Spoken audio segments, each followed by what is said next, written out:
Florida Tech Baseball is on the air tonight from Andy Seminick Les Hall Field on the campus of Florida Tech. It's a Sunshine State Conference matchup as the 2024 national champions, the Tampa Spartans, of course out of the Sunshine State Conference, travel to Melbourne to take on your Florida Tech Panthers. And a pleasant good evening, everyone. J.C. Miles with you, Panther website, FloridaTechSports.com, along the SSC Digital Network. We have another beautiful evening in Melbourne. I don't see a cloud in the sky.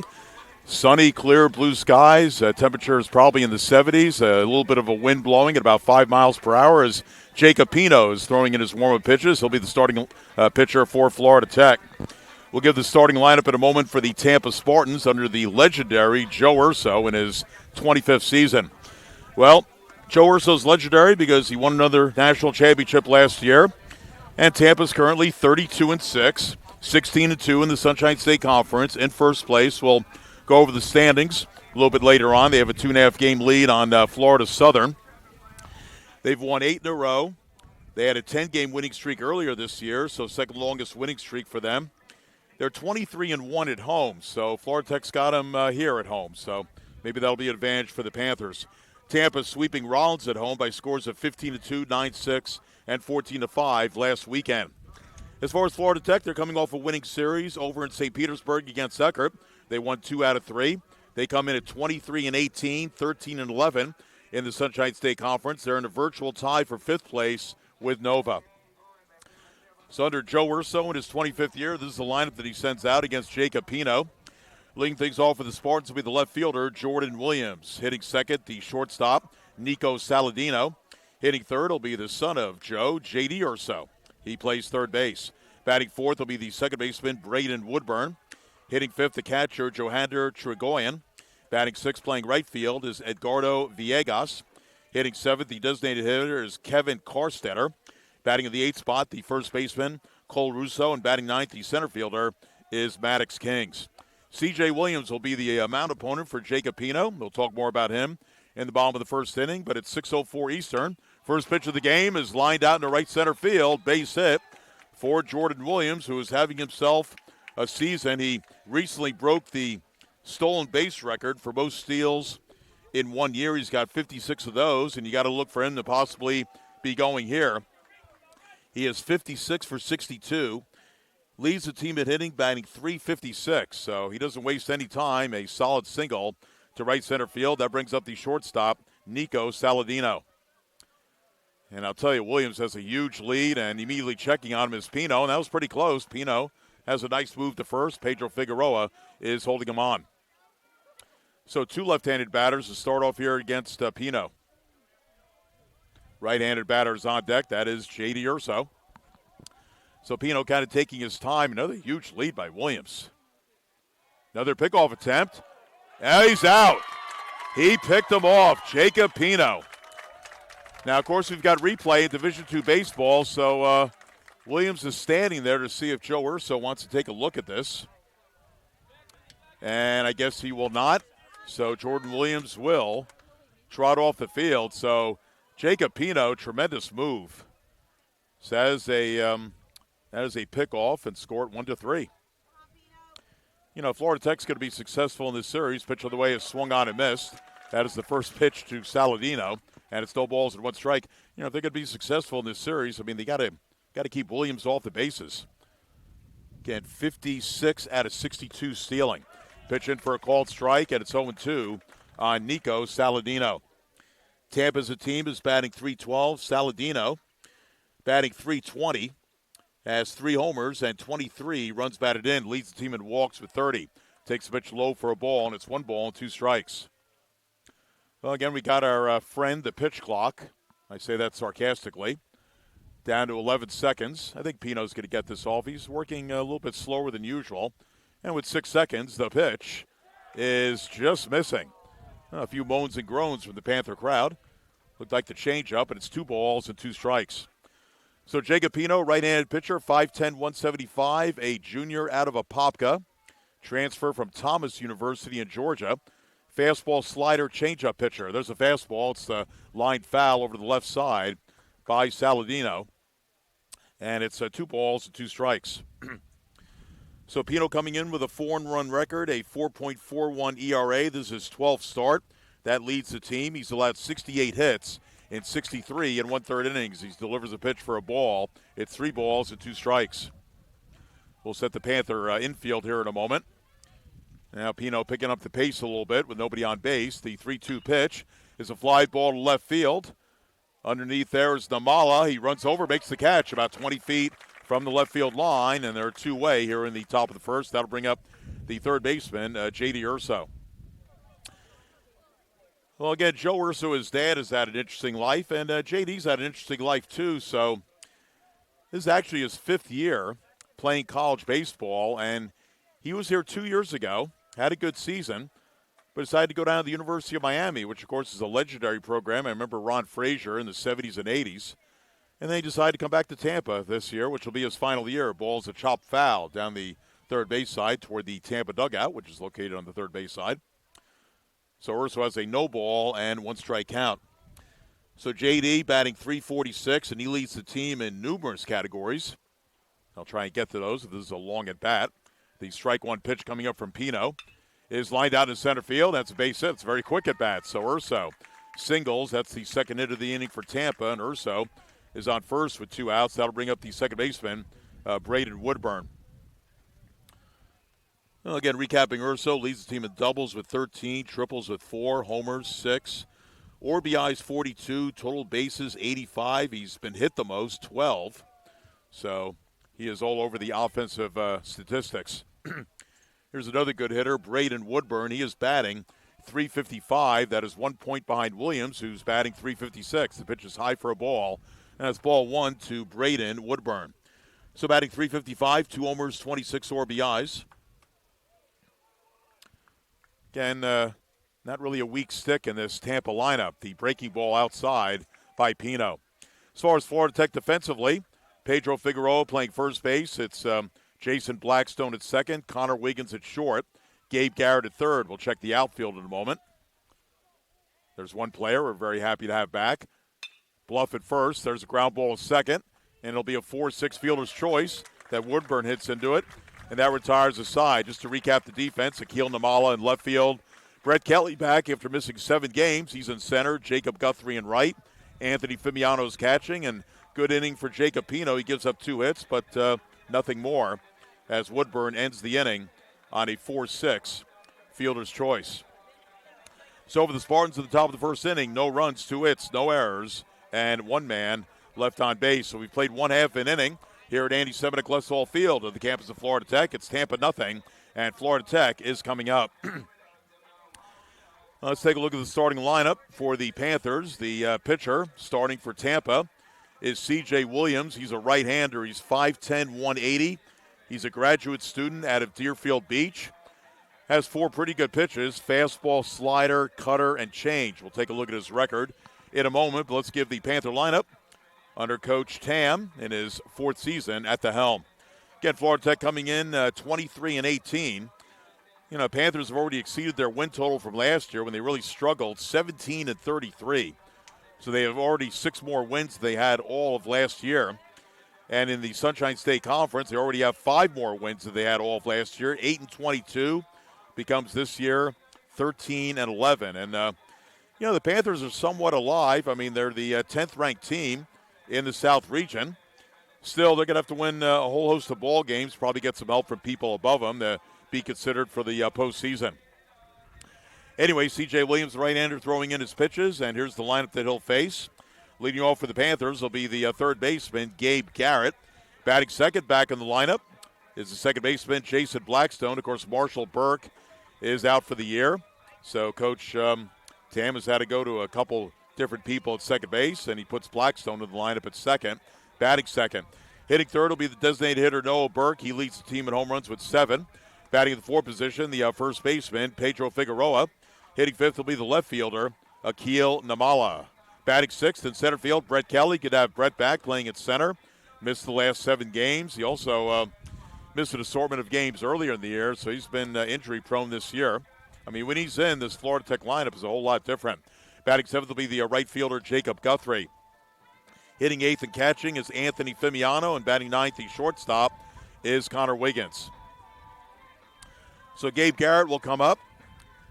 Gabe is the team's leading hitter. He has a 6-game hitting streak going. He's batting .362. He's second on the team in RBIs with 22. He leads in total bases with 62. He is first of the team in hits with 54, and he's second on the team in runs scored with 28. The pitch on the way is a off-speed pitch outside, ball one on Gabe Garrett. I'll set Tampa defensively here in a moment.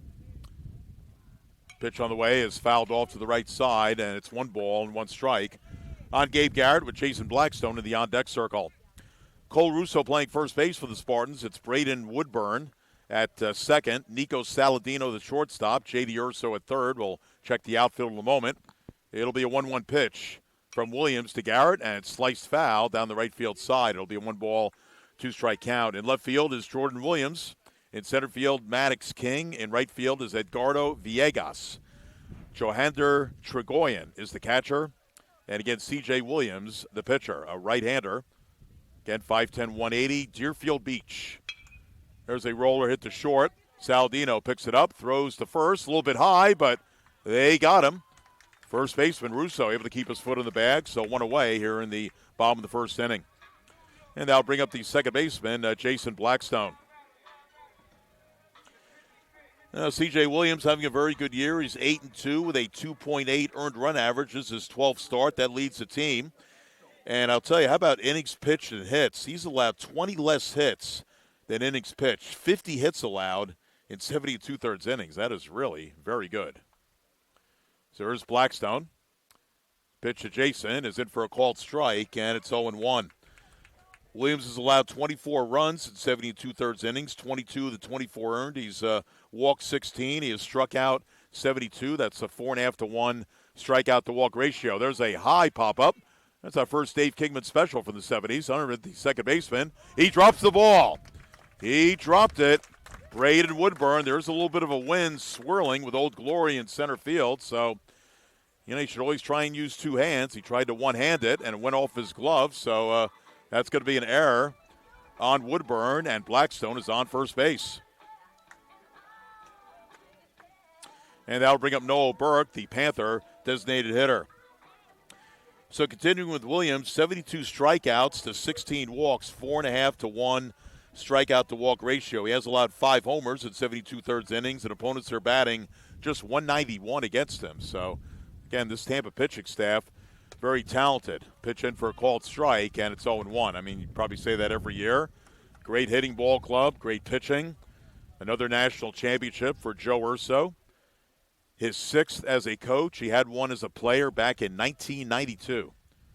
He really is a legend. The pitch on the way is outside for a ball. I'll tell you, he's one of the nicest human beings I've ever met. I mean, with a guy his success, you'd think maybe he'd be the other kind of person, but he is a down-to-earth sweetheart of a guy. All right, 1 ball and 1 strike. Blackstone leading off at first, being held on by Russo. So the 1-1 is hit.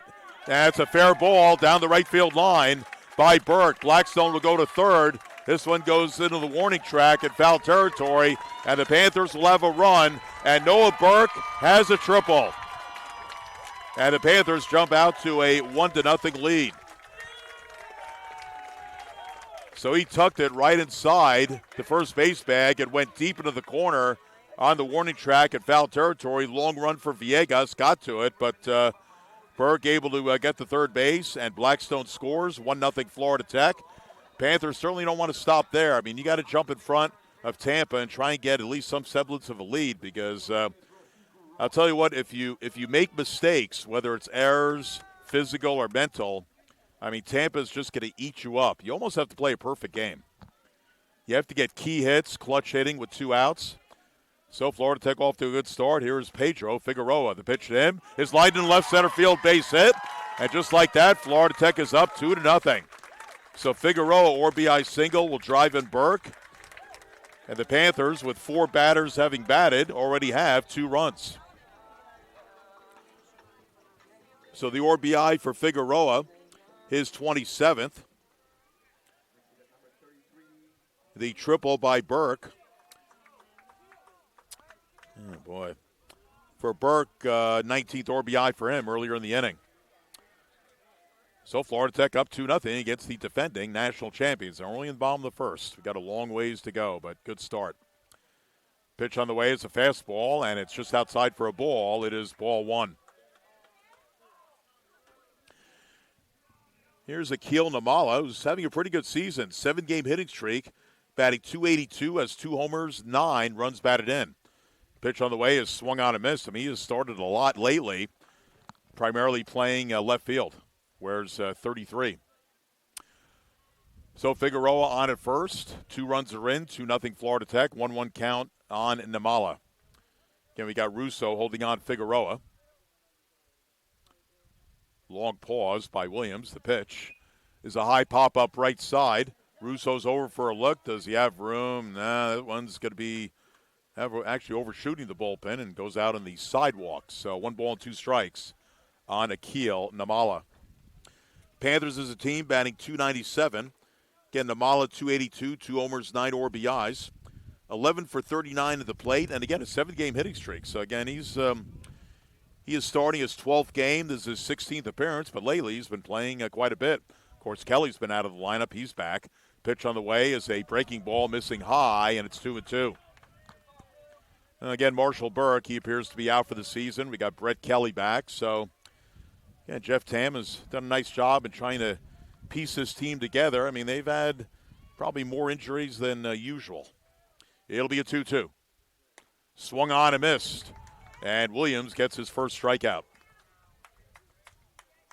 And it's strikeout number 73 for Williams on the season. So that's out number 2. That'll leave it up to Brett Kelly to try and keep this inning going. So Kelly, when he's played, has done well. He's batting .304, has 10 runs batted in, 21 out of 69. He's only struck out 9 times in 69 at-bats, so he usually makes good contact. Pitch to him is in for a ball. Boy, what a tight strike zone. By the way, our umpires, home plate, Casey Sanchez and Randy Olhausen is on the bases. These 2 gentlemen have been here before, but I think both for the first time this year. The 1-0 pitch is hit right back up the middle. That'll be a base hit. So it got past Williams, and it got past the shortstop Saladino, the second baseman Woodburn, right in the center field. Ball thrown in by King in center, and the Panthers have their 3rd hit of the inning. So Kelly base hit moves Figueroa up to second base. That brings up Jacob Guthrie, the right fielder. Well, like Namala, Guthrie, a guy who's getting some pretty good playing time in the second part of the season.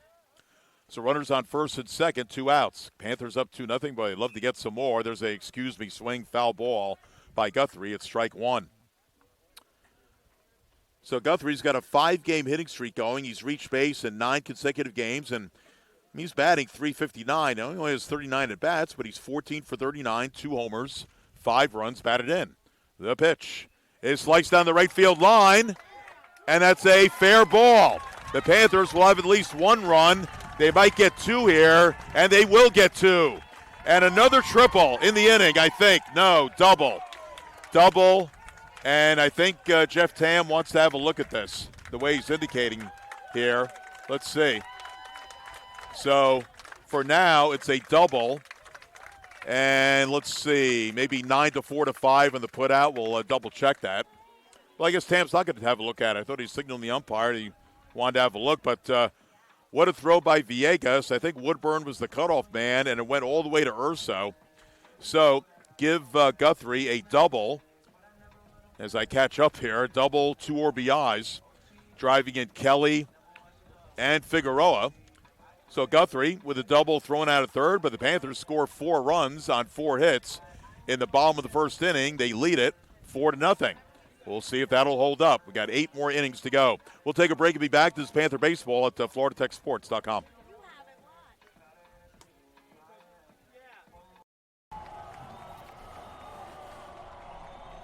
Balance. It isn't just essential in your sport. It's essential in life, especially college life.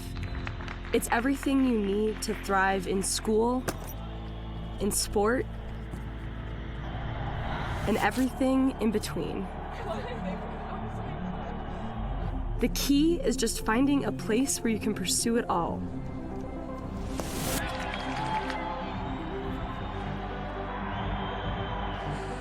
Because the real beauty lies in the balance.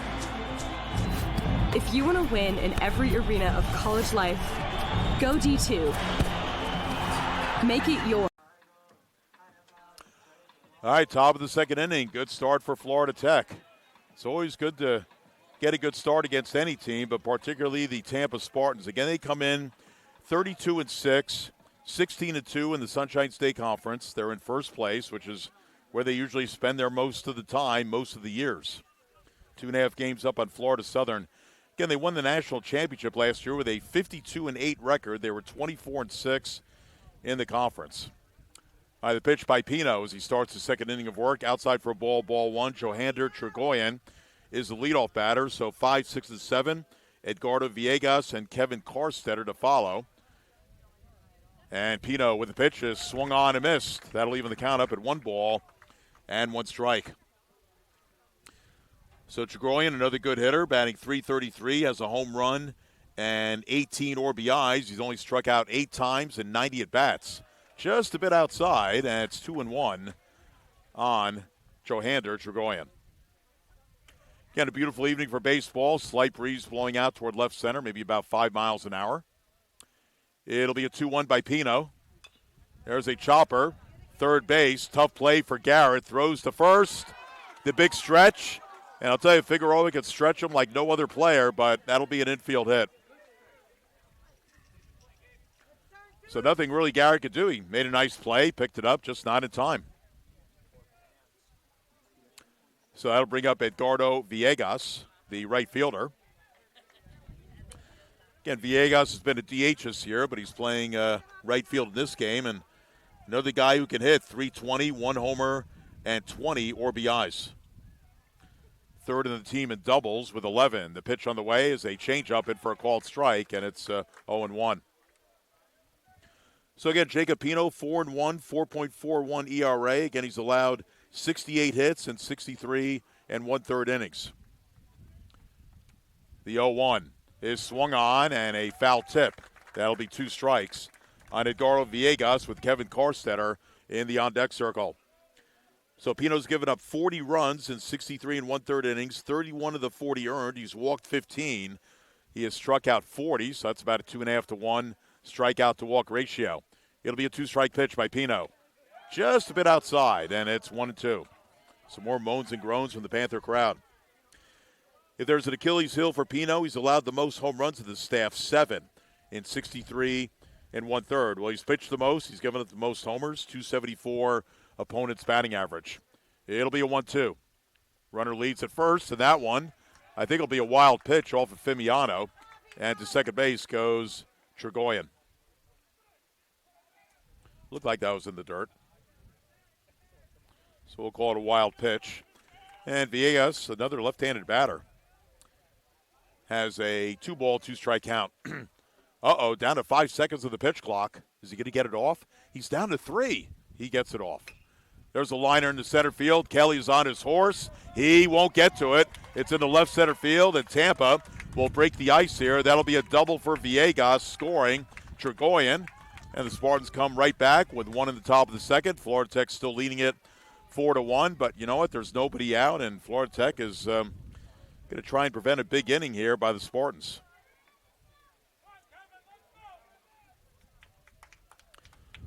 So again, Villegas, RBI double, driving in Trigoyen. Here's Kevin Karstetter, the designated hitter. Karstetter batting .331, 3 homers, 28 runs batted in. Right-handed batters, a nice slightly open stance. Middle of the infield, back deep as usual. Panther outfield, about normal depth. The pitch is on the outside corner in for a strike. Again, called by Casey Sanchez, our home plate umpire. Again, we got Randy Olhausen on the bases. He's currently situated in the grass at short. Again, 2-man umpiring crew. You got to cover a lot of ground in this field with the 2-man umpire mechanics.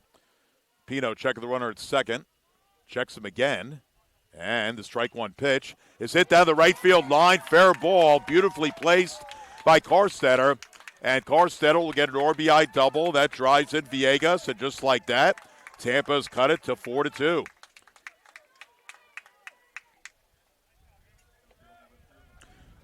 So Villegas and Karstetter back-to-back RBI doubles, and there's still nobody out.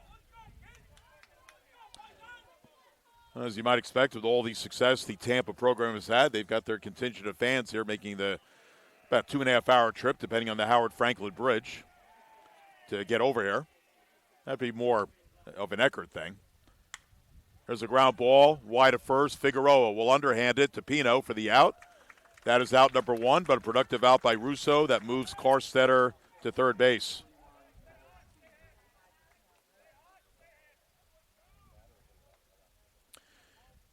And that'll bring up Maddox King, who wears number 41, and being a lifelong Met fan, we know who number 41 is, known as Tom Terrific, Tom Seaver. I'll tell you, whenever I see that number, I get kind of teary-eyed.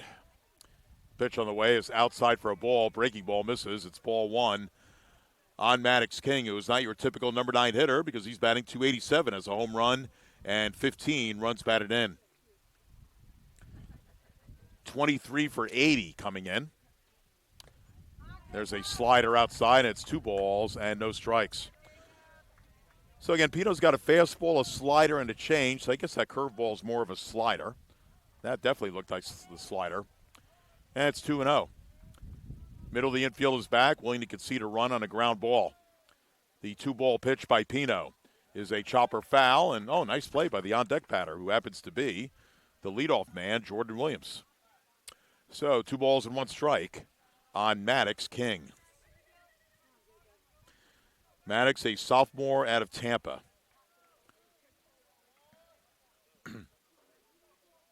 It'll be a 2-1 pitch. There's a fly ball, deep left center field. Looks like it'll stay in the park, maybe. Well, it's up against the wall. Namala looked like he had a play on it, did not come up with it, and that is another double. That is the 3rd double of the inning, and it's the 3rd RBI double. So Maddox King joining the doubles club in this 2nd inning. He drives in Carstetter.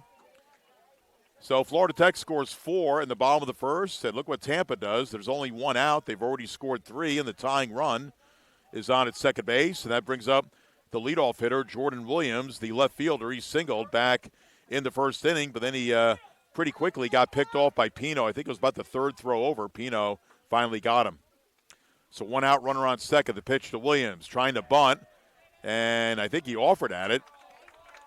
Now, the Tampa crowd doesn't agree, but it looked like he kind of pushed the bat forward.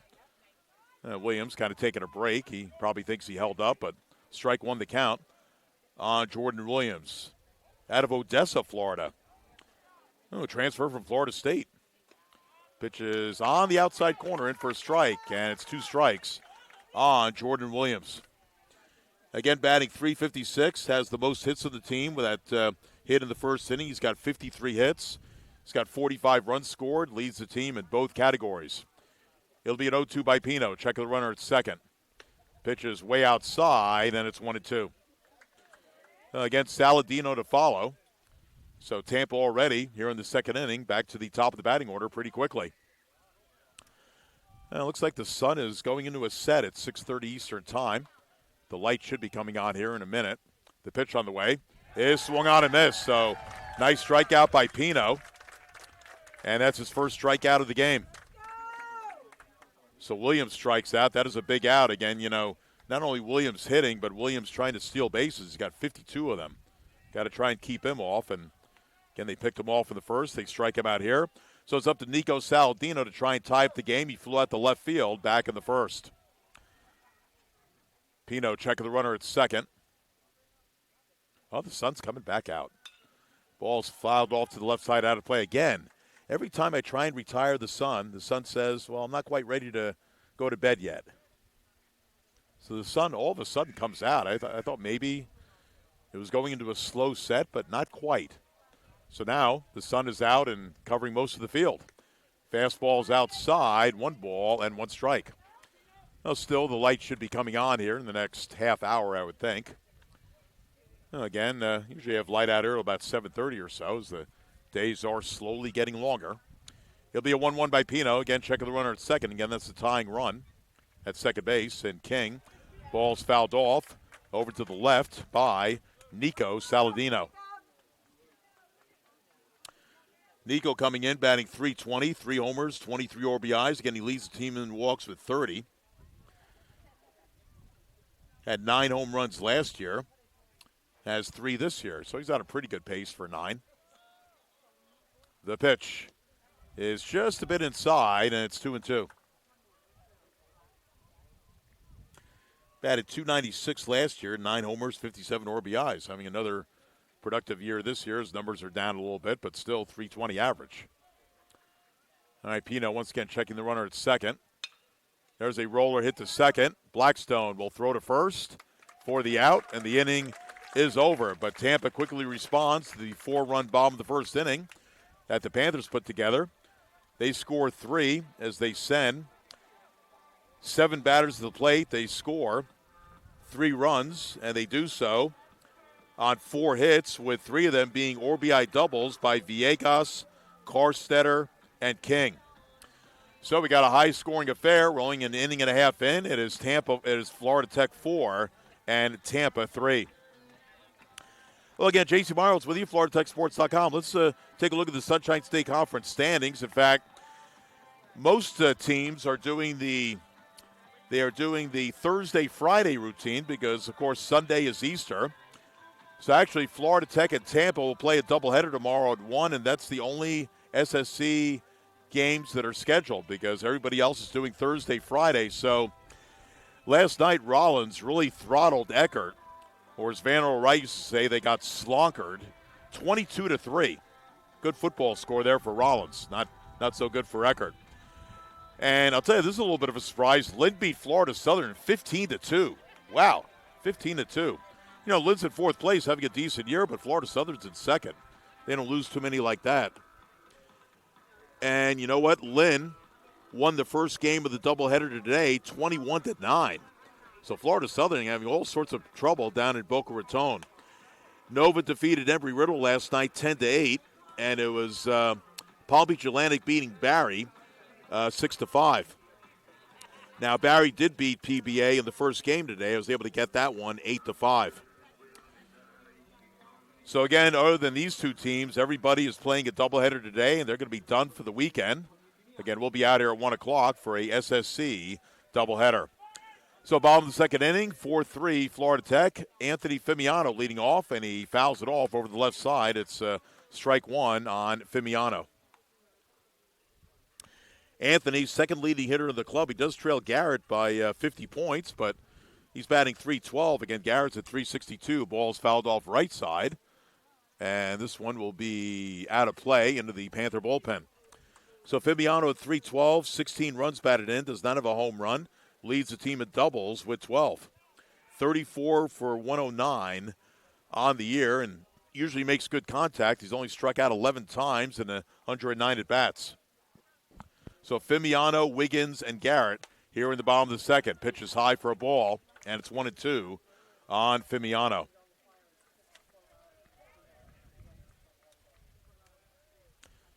Ooh, beautiful changeup. Wow, where was that? I guess it missed. Maybe it was a little bit high. 2-2. Again, slight breeze blowing out toward left center. Really not too much of a factor, but it's kind of a swirling wind. I think Old Glory's having a tough time making up its mind. The 2-2 is a pop-up, shallow right. Going back for it, the second baseman making the catch. I think Woodburn used 2 hands on that one because he dropped the ball earlier in the first inning. You know, they say always use 2 hands if you can, and made a nice play there, 1 away. So that'll bring up Connor Wiggins, the Panther shortstop. Wiggins has a 9-game reach base streak he's trying to keep alive, batting .308 with a home run and 22 runs batted in. Pitch on the way, missed for a ball. It is ball 1. Wiggins only 1 for his last 14, but again, 9-game reach base streak. There's a fly ball to center field. And battling the sun a little bit, it was Maddox King, made the catch. Looked like he had it all the way, but really had to stick his glove up to make sure he could locate the ball. So fly ball centered by Wiggins to King, 2 up and 2 down here in the second inning. Again, 4-3 Florida Tech. Then we go back to the top of the batting order, already up for his second time, Gabe Garrett, who grounded out the short back in the first inning. Garrett is 4 for his last 9. trying to get a bunt down. It's a good one into no man's land, trying to beat it out, and he will beat it out. That'll be a bunt base hit. You know, Garrett is probably the best bunter on the team. Just making an educated guess because he likes to bunt. So Garrett, with that bunt, extends his hitting streak to 7. That's his 55th hit of the year, and he leads the team in that category. So a 2-out bunt base hit by Garrett will bring up the second baseman, Jason Blackstone, who reached on an error back in the first inning. That was the drop ball by Woodburn at second. Pickoff attempt, and Garrett able to get back. Panthers are 56 for 69 on steals. Garrett leads the way, 12 out of 14. So Tampa has to keep an eye on him. I mean, with 2 outs, I wouldn't be surprised if he might be running here. Being held on by Russo. He's running. The pitch is inside for a ball and no throw. So Garrett gets the stolen base. Boy, I like to be a prophet sometimes. Sometimes I'm not. All right, 13 for 15, Garrett on steals this year. So he's doing very well in that category, and Blackstone's going to try and pick him up here with a ball 1 count. Check the runner Williams at second. And that one is a foul ball, but I think that went off the mask of the catcher, Trigoyen. He looks like he's okay. That's why you wear a mask. So 1 ball and 1 strike on Jason Blackstone. And Jason's been kind of in and out of the lineup this year. And the pitch is a pop-up foul straight back. So Blackstone did play in one of the 3 games against Eckert. Played in the 16-10 win that Florida Tech beat Eckert in. That was the first game of the doubleheader last Saturday. Went 2 for 5 with 2 runs scored, an RBI single, and a stolen base. It'll be a 1-2. Check the runner at second, Williams. Garrett getting a pretty good lead. And the pitch is fouled off over to the right to Rick Stotler's soccer field, and also the home for men's and women's lacrosse. So both lacrosse teams on the road tomorrow. We wish them well. SSC tournament, they need to win to extend their season. So good luck to both of our coaches there. It'll be a 1-2 by Williams. Check the runner at second. And that ball is cued foul on deck. Doing a little dance was Noah Burke, who's in the on-deck circle. And again, Burke leads the team in home runs, and wouldn't you know that was his first triple of the year. And then Guthrie hit a triple, and that was his first triple of the year. Triple-itis. There's a roller hit to second. Picked up Woodburn, throws to first in time, and the Panthers leave a runner at second base as Blackstone grounds out to second. So for the Panthers, they have the second inning. No runs, 1 hit, a steal. 1 man left. We've played 2. 4-3 Florida Tech. We'll pause and be back. This is Panther Baseball at FloridaTechSports.com. Campuses nationwide, the NCAA is making transformative changes for student athletes. While they pursue their biggest dreams, we're launching new initiatives to help them. Life-changing education opportunities are just the start. The NCAA is providing enhanced mental health services. We're guaranteeing scholarships and tuition and expanding access to healthcare. Visit ncaa.org/change to learn more. All right, we go to the top of the third inning. Again, we started at 6:04. So we played about 36 minutes of baseball and just 2 innings in the book. So we're moving along pretty well. J.C. Miles with you, FloridaTechSports.com along the SSC Digital Network. So for Tampa, it'll be 3, 4, and 5 of their batting order. J.D. Urso, Braden Woodburn, and Johander Trigoyen to bat against Jacob Pino. So far has given up 3 runs on 6 hits. His counterpart, C.J. Williams, has given up 4 runs on 5 hits. So not the pitching duel that I think we might have anticipated. Again, Pino's been pretty much, Florida Tech's best pitcher this year. And I guess you could say C.J. Williams has been, but, we're going to see Skylar Gonzalez tomorrow. He's 5-1. We'll see him in game 1. And Jake Stipp is 7-0. So the Tampa starting pitchers don't lose very often. And Skylar Gonzalez last year went 16-0. I mean, it doesn't get much better than that unless you get to 20-0. Pitch on the way is lifted out to the left center field, and there's nobody there. This could be extra bases. Turning first is Urso, and he'll get into second with a double. So Urso is halfway to the cycle, a single in the first. He doubles here in the third, and that is already the fourth double of the game for the Spartans. They had 3 non-consecutive doubles in the second inning. So once again, the tying run is on at second with nobody out. That'll bring up the second baseman, Braden Woodburn, who ended the top of the first inning with a 4-6 fielder's choice. So I'll tell you, we could have a pinball machine tonight. I mean, Tampa, of course, very good offense. Florida Tech is pretty good. The pitch is sliced down the right field line. That's going to be foul, and that's a long run for Guthrie, and that one is out of play. It'll be a strike one count on Braden Woodburn. Woodburn out of Winter Springs went to Oviedo High School. That's a little bit of a commute from Oviedo from Winter Springs. Strike one pitch coming up by Pino. Check of the runner at second. And that ball's a chopper foul behind home plate. It'll be a 2-strike count on Braden Woodburn. So again, Tampa's won 8 in a row. Again, earlier in the year, they had a 10-game winning streak. Again, 32-6 overall, 16-2 in the conference. Florida Southern took 2 out of 3 from them. Those are their only 2 conference losses. It'll be a 2-strike pitch. Pino taking his time. Still 10 seconds on the clock. Pitch is low for a ball, and it's 1 ball and 2 strikes.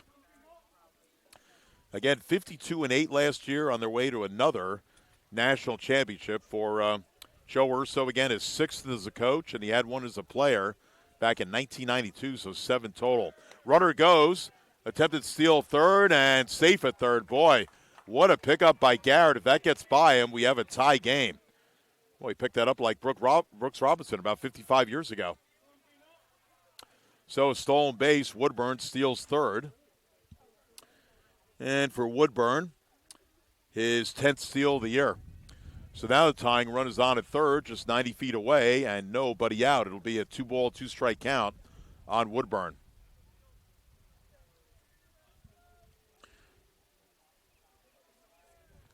And actually, it was Urso who stole third. My apologies. His 9th of the year. Ball fouled off and out of play. Again, this game moves so fast sometimes. Sometimes I'm a little bit too far ahead. So 2-2 the count. Deuces are almost wild on the scoreboard. Again, Woodburn wears number 2, and it's a 2-ball, 2-strike count. But there are no outs. That ruined the 2 streak there. So 2-2 coming up by Pino. Runner leads off a third, and nice block by Fimiano on what could have been a wild pitch. Instead, 3 balls and 2 strikes. So the Panther infield is back. Ground ball should score the run. They're in at the corners with Figueroa and Garrett. A ground ball then, maybe they'll come home. It'll be a 3-2 pitch by Pino to Woodburn. Inside for a ball, and that's ball 4. So Woodburn walks, runners now on first and third. And that'll bring up Johander Tregoyan, the first baseman.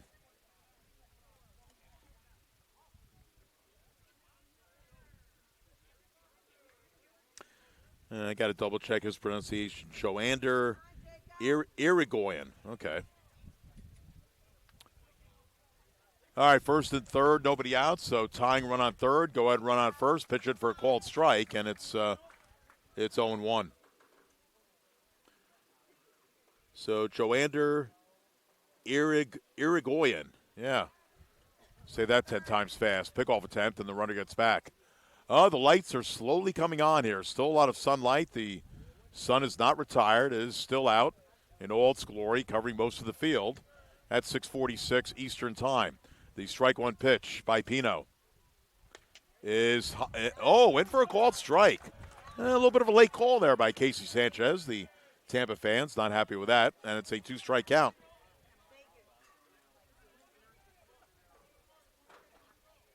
So Irigoyen behind the count, 0-2. Again, Urso on third base. Woodburn is on first. Figueroa holding him on at first base. 2-strike pitch is outside, as Fimiano is setting up outside, and it'll be a 1-ball, 2-strike count. Now, if you're Pino here, you'd love to get a strikeout because a ground ball could score a run. Pop-up would work. The wind isn't too bad right now. Down to 8 seconds of the clock, but Pino is going to get this pitch off at 6 seconds. There's a ground ball foul past the Tampa dugout down the left field side. So good battle here between between Irigoyen and Pino, P-I-N-O on Jacob's last name. So Jacob kind of slowing up here. He still has 15 seconds to pitch, and he's ready to go. It'll be a 1-2, but first a pickoff attempt, and the runner gets back. Again, that is Woodburn. Again, Woodburn, 9 for 13 on steals, if they think about sending him. Getting a pretty good lead, and he fakes it.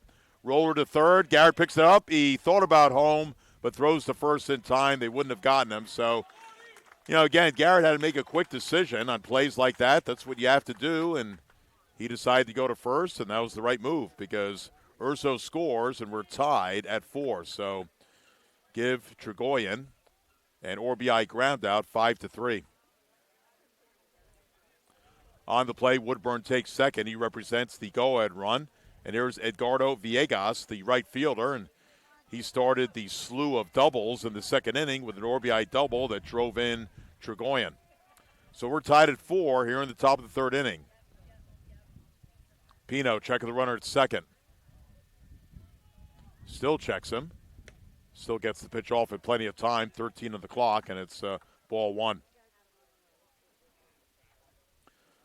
So again, Villegas RBI double during that 3-run top of the second. They've added one more. Tied at 4. They're looking to take the lead here. Pino checks the runner at second. 4 seconds on the clock. That is a blooper, and that'll be caught by Wiggins at short.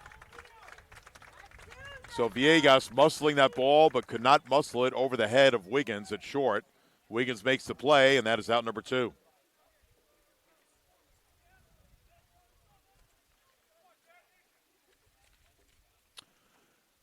So it'll be up to Kevin Karstetter, who continued the double-itis in the second inning with an RBI double of his own. That drove in Villegas.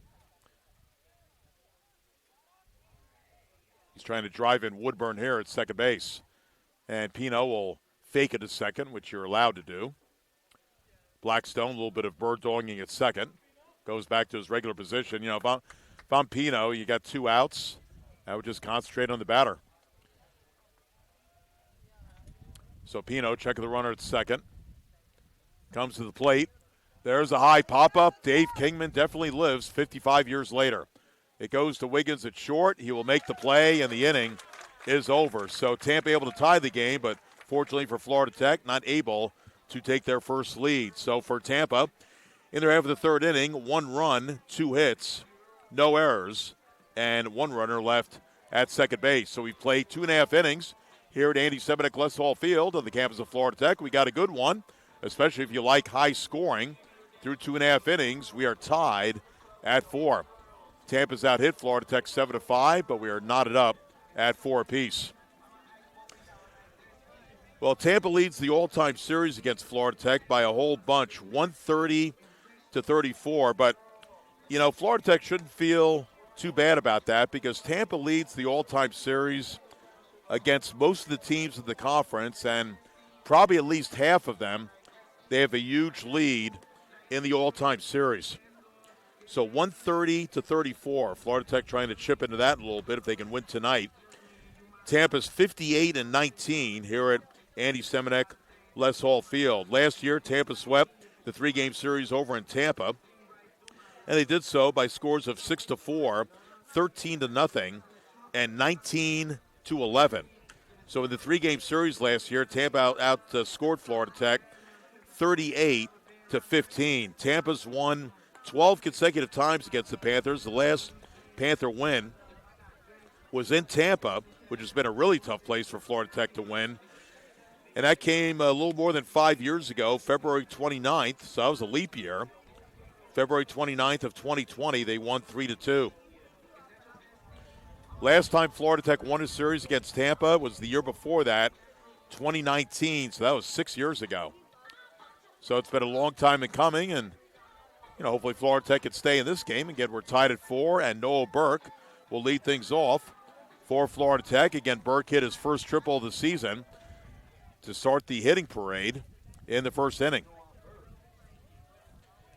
Again, Burke has the low batting average, .233, but leads the team in or actually 225. Pitch in for a called strike. 225 coming in. Team high 7 homers. He's got now 19 runs batted in.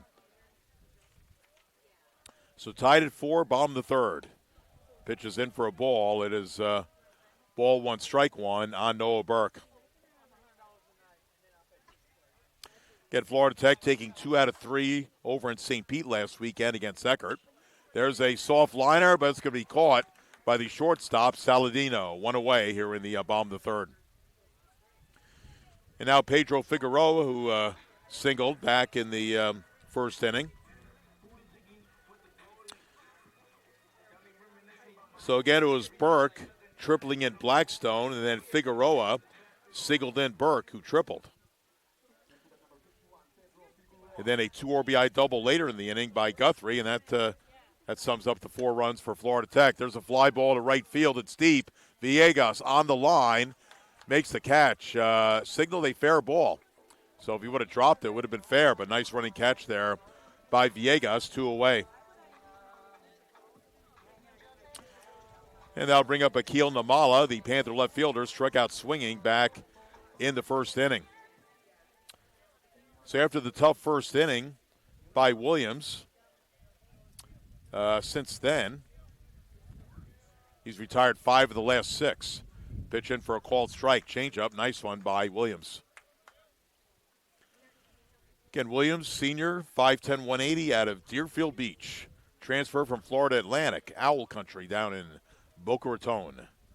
Swung on and missed. Well, I'll tell you, I don't know what's gotten into Lynn. I mean, Lynn's a good ball club. Florida Southern's in second, Lynn's in fourth. But, again, Lynn is beaten up. Florida Southern so far, again, they beat Florida Southern 15-2 last night and 21-8 in the first game today. Pitch is high for a ball, so be curious to see if Florida Southern can salvage the final game of the 3-game series. Again, most teams are doing the single game yesterday and the doubleheader today, and then they're done. And these 2 teams will be back here 1 o'clock for a doubleheader tomorrow. That ball is fouled off by Namala, straight back. And it'll be a 1-ball, 2-strike count on Akil. Again, Namala's got a modest 7-game hitting streak going. He is 8 for his last 22 at a 3-for-4 game. That was in the loss to Eckert, 7-6. Had 2 runs scored. Swung on and missed. And Namala strikes out for the second time, and the inning is over. So Williams has 2 strikeouts, and he's got Namala on both of those. So first 1, 2, 3 inning executed by Williams as the Panthers go down in order. 3 up, 3 down. We've played 3, so we're a third of the way through. Assuming it's going to be a regulation game. We'll have to wait and see on that. We are tied at 4. We'll pause and be back. This is Panther Baseball at FloridaTechSports.com.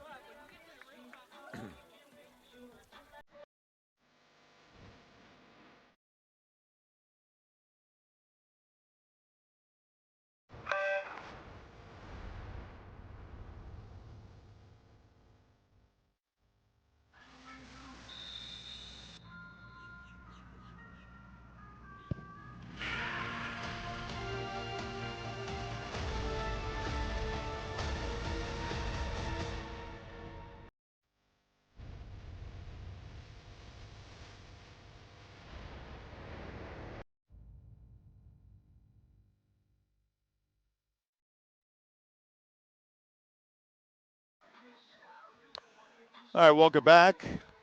Top of the 4th inning, so we've played 3 innings in, about 51 minutes. Again, we started officially at about 6:04. It's now 6:55, so this game is moving along pretty well. 4 runs, 7 hits, 1 error for Tampa. 4 runs, 5 hits, no errors for Florida Tech. So Jacob Pino out for his 4th inning of work, and no action in the Panther bullpen yet, so Pino looking pretty good. He'll deal with the bottom half of the Tampa batting order, 8, 9, and 1. Russo, King, and then top of the batting order in Williams. Russo grounded out first baseman to pitcher his first time up. Pitch to Russo is inside for a ball, and it's ball 1. I'll tell you, Tampa's got a great balance in their lineup of right-handed and left-handed hitters. I mean, you like to have that. That one is hit out in the right field. That'll be a base hit by Russo. So for the 3rd time, or actually for the 4th time of the game, Tampa's got the leadoff man on, nobody out. That'll bring up Maddox King the center fielder. So already that's the 8th hit off of Pino. So King comes up, had an RBI double during that 3-run second. So 3 runs in the second for Tampa, 1 in the fourth. Florida Tech scored all 4 of those in the bottom of the first. Very short lead at first by Russo. Pitch on the way is a fastball, a little bit high, ball 1 on Maddox King. Again, Maddox batting 9th in the lineup, but a good hitter, 287, a home run, and 15 runs batted in. Also plays a very good center field. He has 0 errors on the year. Pitch on the way is outside. Well, it looked pretty good, but slider missed. It's 2 balls and no strikes on Maddox King. In fact, both of these outfields have very rarely committed an error this year. 2 balls and no strikes. Pitch on the way is a chopper to third. Garrett Fields, he has only 1 play to first. A little bit wide, but Figueroa gets it. And King grounds out. So not a sacrifice, but it does move Russo up to second base. So back to the top of the batting order, and Jordan Williams, who plays left field, again coming in batting .356, and he has committed 0 errors in the outfield. Edgardo Villegas playing right field. He has 0 errors. And again, you got King playing in center, and he hasn't committed an error. Boy, so it's an errorless outfield for Tampa. Florida Tech pretty close to that on their half. Pitch by Pino is in for a called strike. So the Panther outfield, you got Guthrie. He has not committed an error. Jaden Hill not in the lineup, but he hasn't committed an error. Just Cole Patrick has 1 error. Namal has 1 error. And that's pretty much the Panther outfield. Most of the Panther errors have come by the infielders. Pitch is low for a ball, and it's 1 ball and 1 strike. I mean, it's really hard to believe. You would think outfielders would make their fair share of errors, but neither team has that in their repertoire so far. So Jordan Williams up the plate, 1 for 2, singled in the first, struck out swinging in the second.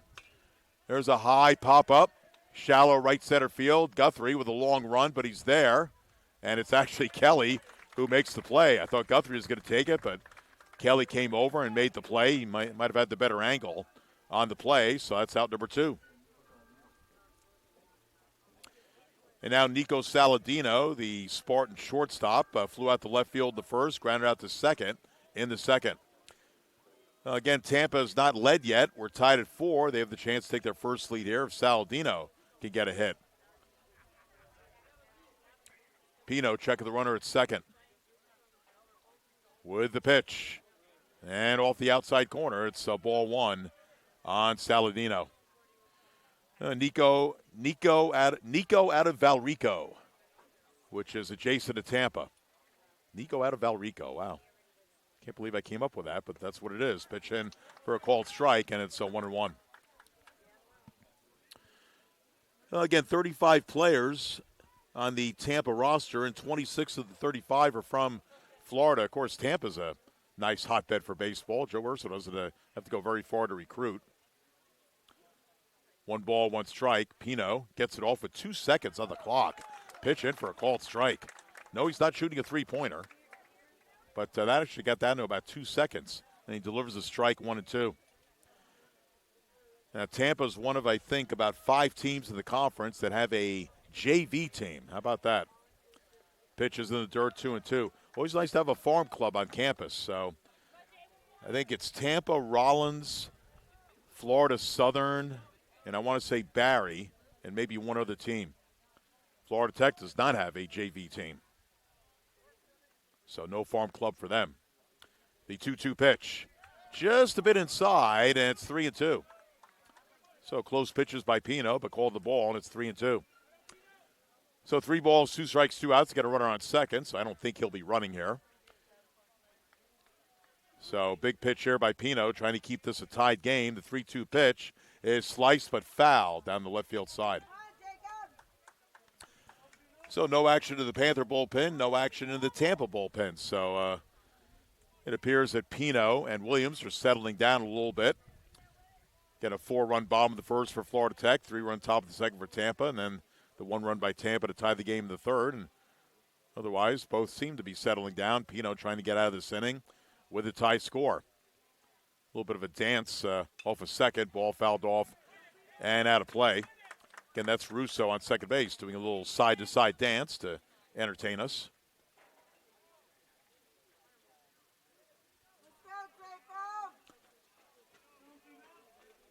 Again, the one steal that Tampa has tonight was of third base. That was by Urso back in the third. 3-2 pitch is hit out in the center field. Kelly on his horse. He'll make the catch in left center, and the side is retired. So Kelly actually with back-to-back putouts in center of Williams and Saladino. So Tampa threatens, but they don't score. No runs, 1 hit, no errors, 1 left. We played 3.5. It is Florida Tech 4 and Tampa 4. Again, J.C. Miles with you, FloridaTechSports.com. So again, Rollins beat Eckerd last night 22-3. They're playing a doubleheader today. In fact, game 1 went to Rollins today, 8-4. So Rollins has taken 2 from Eckerd. Again, they're playing a doubleheader as we speak. They might be pretty much wrapping up by now. And again, Lynn has beaten up on Florida Southern, the second-place team, 15-2, 21-8 earlier today. They're finishing up a doubleheader today. Again, Nova beat Embry-Riddle 10-8, and Palm Beach Atlantic beat Barry 6-5. But Barry did win the first game of the doubleheader today against Palm Beach Atlantic 8-5. So Rollins has taken 2 from Eckerd. Palm Beach Atlantic and Barry have split their series. And Lynn has taken 2 from Florida Southern so far. So interesting conference. Florida Southern 2.5 games by Tampa.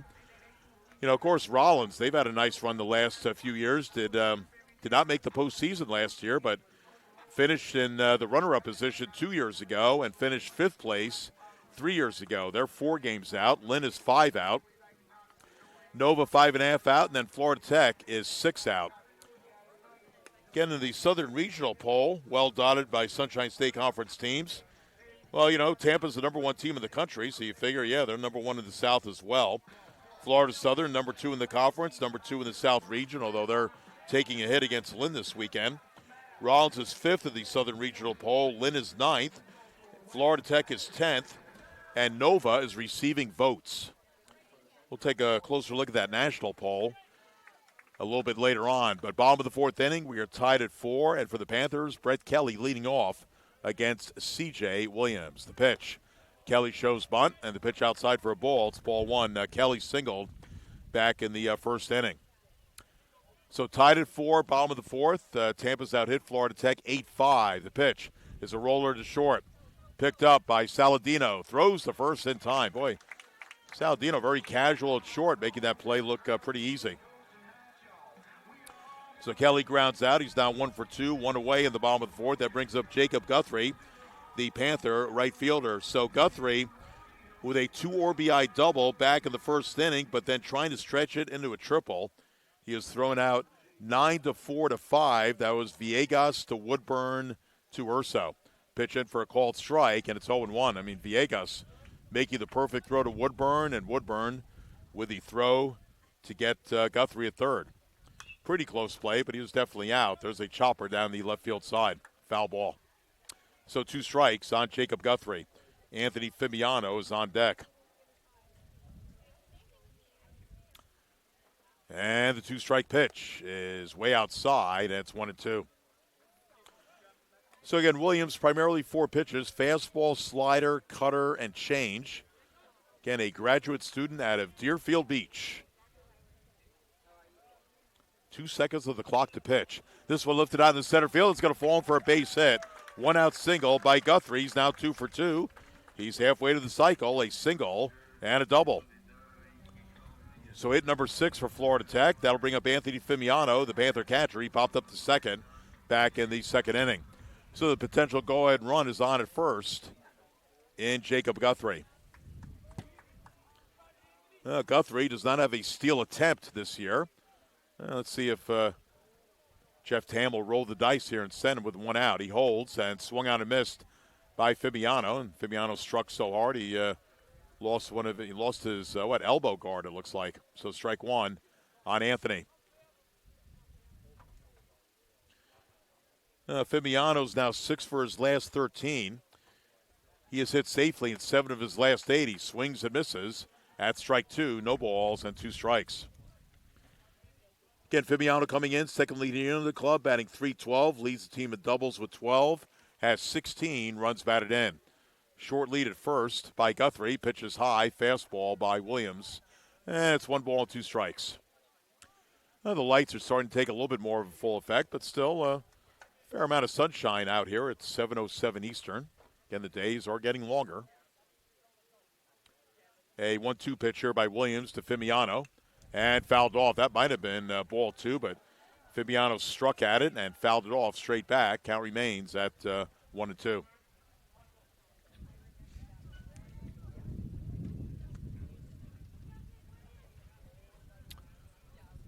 So a 1-2 pitch coming up by Williams to Anthony. And that one is hit fair down the left field line. This could be extra bases, but actually he's going to be held to a single. So station to station, Fabiano singles Guthrie to second base.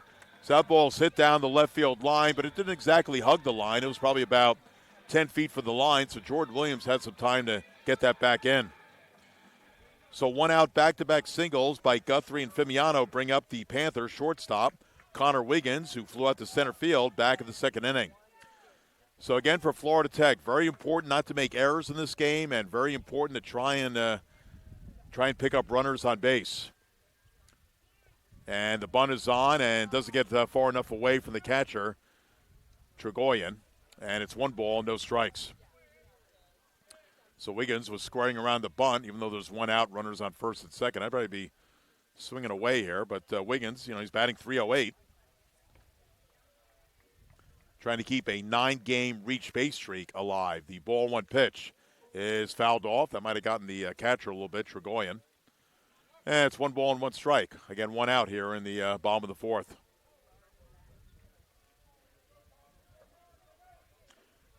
As you might expect in the preseason poll, Tampa was picked number 1. In fact, in about the last 20 years, they've only not picked number 1 once.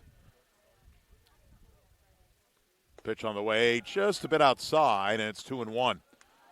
So 3 certainties in life, death, taxes, and Tampa pretty much picked every year preseason number 1. Florida Tech was picked number 9. So the prognosticator's not very confident about Florida Tech. They're trying to change it beginning right now. The pitch is a changeup in for a called strike, and it's 2-2. Again, the Panthers have won 4 of their last 5, again taking 2 out of 3 from Eckert. A reminder, we're here tomorrow for a doubleheader at 1. We're also here for a late Tuesday game. Late in the season, I mean. Palm Beach Atlantic, 6 o'clock on Tuesday night, and Wiggins strikes out. So that's the 3rd strikeout recorded by C.J. Williams. 2 outs in the inning. So we go back to the top of the batting order. The Panther third baseman, Gabe Garrett, he's 1 for 2. Put down a very nice bunt single into no man's land on the shortstop side of the grass to the left of the pitcher's mound. Also grounded out to short back of the first inning. So first and second and 2 outs. Pitch is high or outside for a ball. It's ball 1. So again, the Panthers led 4-0. Tampa made it 4-3, tied it up 4-4. So Florida Tech trying to take their second lead of the game, but they need a base hit here by Garrett pretty deep into the outfield. Runners lead first and second. First baseman Russo not holding the runner on. There's a fly ball center field, but it's high enough for the center fielder King. He makes the catch, and the inning is over. So Florida Tech not able to score in their half of the 4th inning. They sent 5 batters up. No runs, 2 hits, no errors, 2 left. We've played 4. 4s are wild. We've played 4, and we're tied at 4. We'll be right back. This is Panther Baseball at FloridaTechSports.com.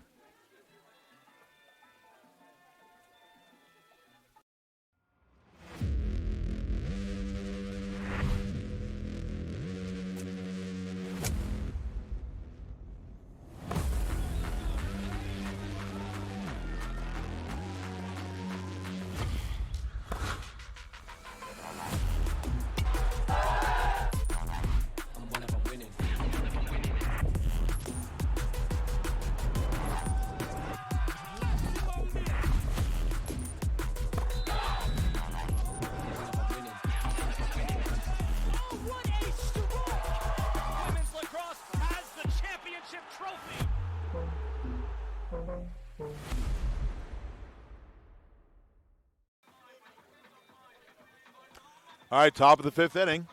Game moving along at a pretty good pace, about an hour and 7 minutes roughly into this one. We go to the top of the fifth inning, again tied at 4. Tampa's out hit Florida Tech 8-7. They're going to send up a good part of their lineup, 3, 4, and 5. J.D. Urso, Braden Woodburn, and Joander Irigoyen. That's my favorite name of the night for Tampa, Irigoyen. So Jacob Pino throwing in his warm-up pitches. One person is out in the Panther bullpen, but he's just standing there, shaking something. I don't see anybody in the Tampa bullpen, so Pino and Williams look pretty good for the fifth and maybe at least the sixth inning. So here's Urso, a double and a single, swung on and missed by J.D. Again, J.D.'s had an interesting college life. Again, he was here 2 years ago for Tampa. Last year went to the University of Miami, and then like a boomerang came back to play for his dad. The strike one pitch, swung on and missed. And it's 2 strikes on J.D. Urso. Again, batting .346, and again leads the team in numerous categories, including home runs and RBIs, 6 and 42. The 0-2 is swung on, and the foul tip held on by Fabiano, and Urso a strikeout victim. That's only the second strikeout for Pino. Again, we're in the top of the fifth. And that'll bring up Braden Woodburn, the second baseman. Woodburn ended the bottom of the first by bouncing into a 4-6 fielder's choice. He singled in the third inning. Again, Woodburn out of Winter Springs, but he went to Oviedo High School. Wind currently blowing out slightly toward left center. A ground ball foul behind home plate by Woodburn. Strike one on him. Again, Woodburn batting .355. He batted .303 last year, so he's 52 points ahead of what he did last year. There's a ground ball. That'll make it to the hole. Base hit left center field by Woodburn with one out. Kelly plays the ball back in, and Tampa's got the potential. Go ahead and run on at first with one out. That'll bring up, again, Joander Irigoyen. I'll try and say that name in my sleep and do a little bit better tomorrow. Irigoyen is 1 for 2. Siegel had scored in the second, grounded out to third in the third, but that produced a run. 5-3 RBI ground out. So again, potential go ahead runner on first, and Pino throws in. Boy, Figueroa, I don't know how he stopped that one, but he threw his body at it and he caught the ball somehow. Again, Pino picked off a runner earlier, that being Urso. Again, Woodburn on first this time. He's running. That one is hit to left field. It's deep, and it's off the wall in play. Ball thrown in by the Panther left fielder. It'll be a double. So that was Damala. Thought he had a beat on it, but it went over his head, and didn't miss a home run by very much. So double by Trigoyen. He is now 2 for 3. And with one out, the Spartans have runners on second and third. They'll bring up Edgardo Villegas, the right fielder.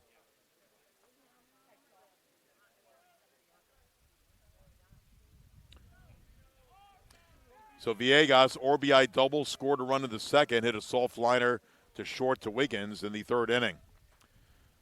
So again, Tampa with a chance to take their first lead of the game. Second and third, one out. The pitch is inside for a ball. I'll tell you, Fabiano's getting a workout behind home plate. That ball had a lot of mustard on it, caught it, kept it in front of him, 1-0. Villegas out of Vega Alta, Puerto Rico. Vega Alta. Pitch is inside for a ball. I know that Alta in Spanish means tall. Not sure what Vega means. I'll have to look that up when I get home. Again, one of my roommates is from El Salvador. We talk a lot of Spanish. So again, 2 balls and no strikes to count on Villegas. Pino at the set. And the pitch is lined out, center field, base hit. Kelly fields it. 1 run is in. Ball thrown in, so station to station. RBI single by Villegas. That scores Woodburn, and Tampa takes their first lead of the game. They are up 5-4. So second RBI of the game for Villegas. Trigoyen can only make it a third. But for Tampa, still runners on first and third with one out. And here comes Alex Carpenter, the Panther pitching coach, as we're starting to get some action in the Panther bullpen. Looks like Ethan Stevens is warming up. I don't know if he's had a lot of throws yet. This might just be a social call. And let's see where Pino is on the pitch count. 79, maybe a little high for the fifth inning. I don't think it's low. It's a little high. Again, there's one out. He might get up to the mid-80s at least in this inning. So Casey Sanchez wants to get a early dinner, probably after 9 o'clock. He's going to speed up things here on the mound. The signal's been made, so that is it for Pino. So Pino so far has given up 5 runs on 11 hits. He has struck out 2 and hasn't walked anybody yet. Book not closed on him, though. We've got inherited runners. So Ethan Stevens. That is Ethan, right? Yeah, Ethan Stevens is going to come in for Florida Tech. His first battle will be Karstetter.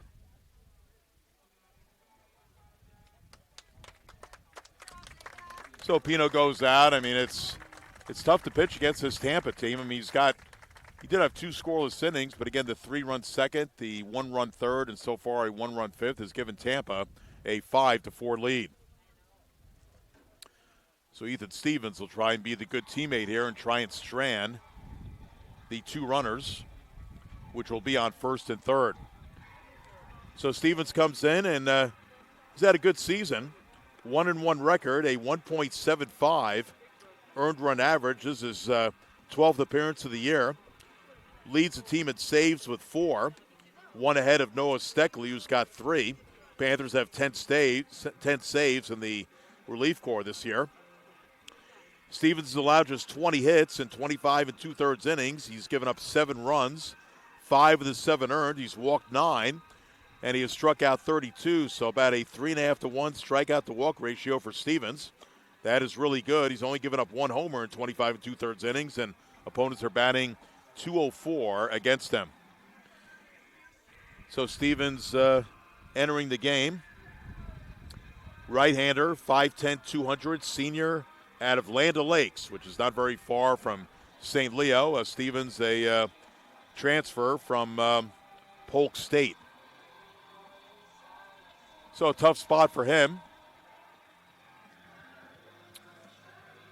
So Stevens, 4 pitches in his repertoire: fastball, slider, changeup, and cutter. So again, he's going to try and strand the 2 inherited runners. Tampa now with 11 hits to Florida Tech 7, and again they lead it by the score of 5-4.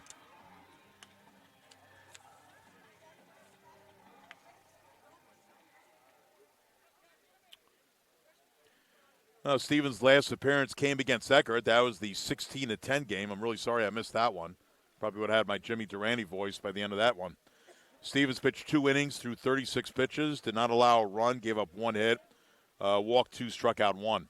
So that was in 2 innings of work. So he's pretty well rested. He's had a week off.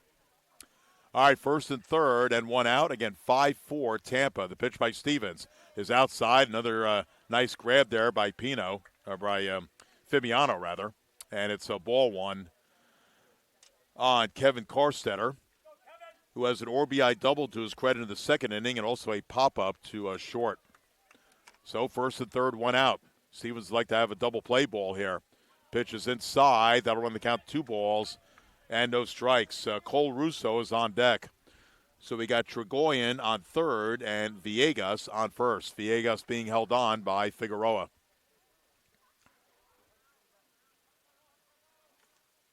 And the pitch is outside for a ball. You know, I'm thinking maybe Villegas could be running here. I think he would be running maybe if there were 2 outs and you try and get that run in from third somehow. Well, we'll see what Joe Urso decides. He knows better than me. Been out here for 25 years.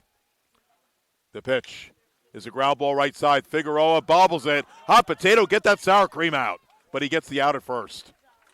A run scores, runner to second.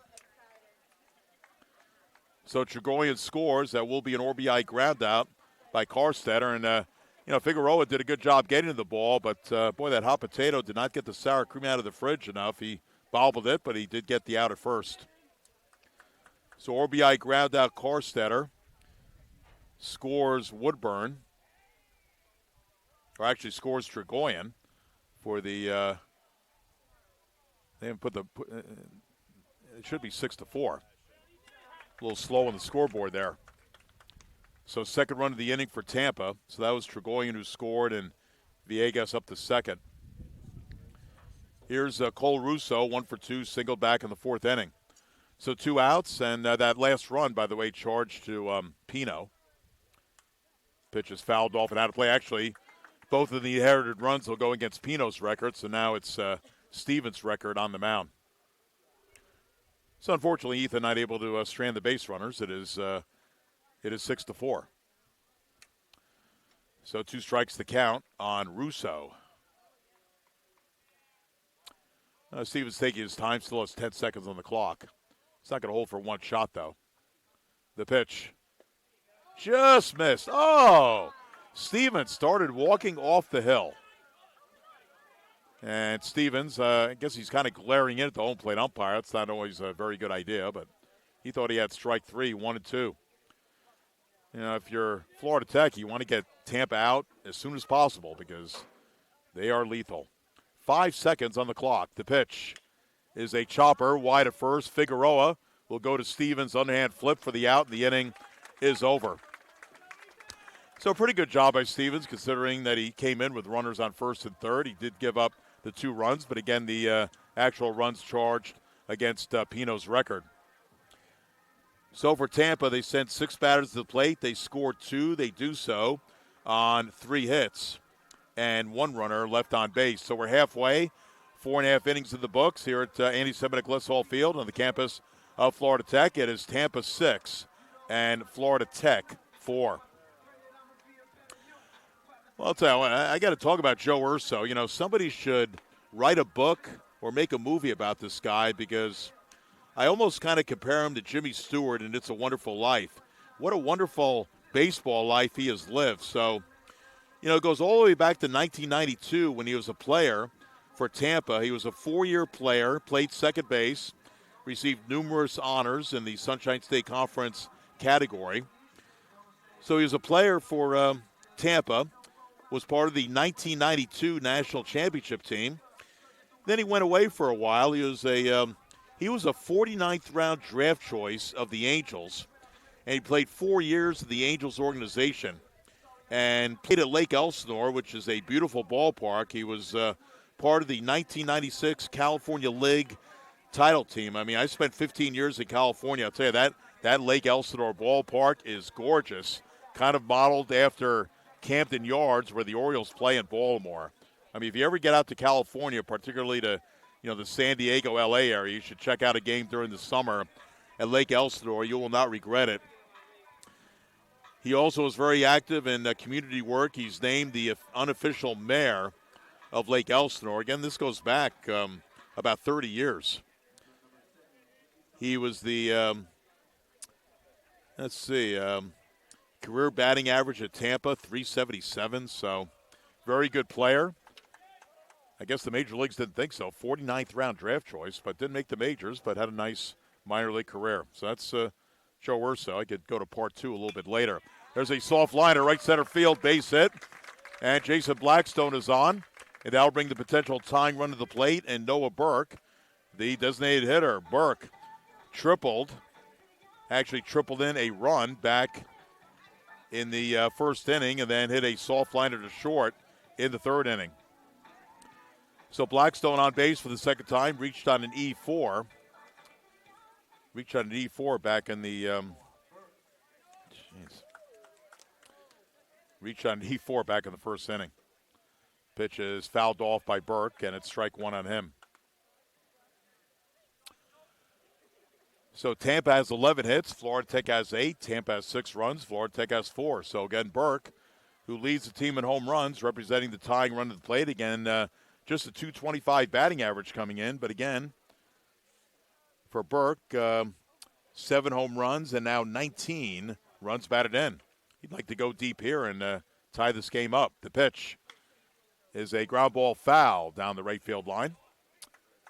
And it'll be a 2-strike count on Noah Burke. So again, one Burke is out of the lineup for the rest of the season. That's Marshall Burke. There's no relation between the two. I'm sure they have a good relationship, but nothing as far as bloodlines. So we feel bad about Marshall, good player for Florida Tech, and Noah will have to keep the Burke name going here for the rest of the year. 2-strike pitch coming up. Oh, we got the shift on by Tampa. Pitch is outside for a ball. So the shift is on. They've got 3 infielders on the right side. So, Burke could lay down a bunt, although there are 2 strikes, down the left field line, and he would easily beat it out. But again, it's a 1-2 count. The pitch is way outside, 2-2. Again, I like the shift. I know Major League Baseball doesn't like it. They've come up with all these rules where, you can only have 3 on the right side, but one of them's got to be the left to second base, and all this nonsense. But that's the way they do it. So again, Burke is considered a pull hitter, and he fouls it off left side and out of play. One thing Noah could do to change the reputation is try and spray the ball a little bit better. But Tampa, with the scouting reports, feel that Burke does pull the ball most of the time. So 2 balls and 2 strikes on Noah. Again, runner on first is Blackstone being held on. And the pitch is a pop-up foul left side and out of play. Let's reset the Tampa defense. Again, Cole Russo playing first base. It's Braden Woodburn at second. Nico Saldino, the shortstop. J.D. Urso at third. Jordan Williams in left field. Maddox King in center. Edgardo Villegas in right. Johander Tregoyan catching. And again, C.J. Williams pitching. The pitch is high for a ball. And it's 3 balls and 2 strikes. Well, Blackstone's got good speed. 3 balls, 2 strikes, no outs. Do you send him? I would say roll the dice here and send him. He is 9 for 10 on steals. He also have the hit and run on. He is running.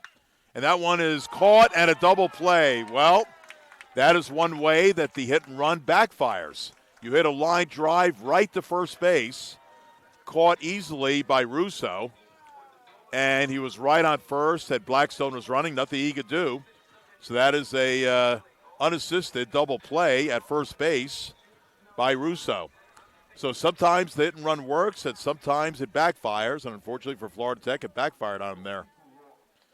But, nothing anybody could do about it. 2 outs and nobody on, and here is Pedro Figueroa, the first baseman, pitches high for a ball. I'll tell you, Burke smoked that ball, but Russo was right there, and he was practically on top of first base. All he did was step on the bag, and that is a 3 unassisted double play. Pitch is low for a ball. It's 2 balls and no strikes on Pedro Figueroa. RBI single, scored a run in the first, fly ball to right in the 3rd inning. The 2-ball pitch is in for a called strike, inside corner. 2-1 the count. Get some mumbles from the crowd on the called strike calls, but that's baseball. And that looked like a strike, and it is. 2 balls and 2 strikes. Nice pitch there by Williams. Again, fastball, slider, cutter, and change. The 2-2 is just a bit inside, and it's 3-2. Oh, good. They reset the pitch clock to 20 seconds. Figueroa called time, so there's a pause in the clock. So I guess that is one rule that's drifted down from the major leagues, the fact that you can call time once. And most players do it. They do it in the big leagues. They usually do it when there's 2 strikes. Probably the best time to do it. The pitch is in the dirt, ball 4. So Figueroa took a little bit of a mental break and worked. He gets the 2-out walk, and that'll bring up Akil Namala, the left fielder. That's the first walk allowed by Williams. He has struck out 3. He has walked 1. He's given up 4 runs on 8 hits. I still don't see any action in the Tampa bullpen.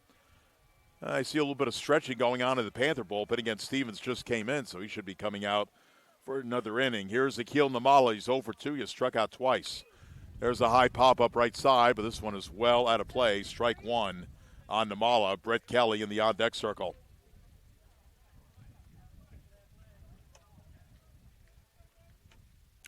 So, again, that double play was huge for Tampa. Otherwise, Florida Tech might have had a big inning going here.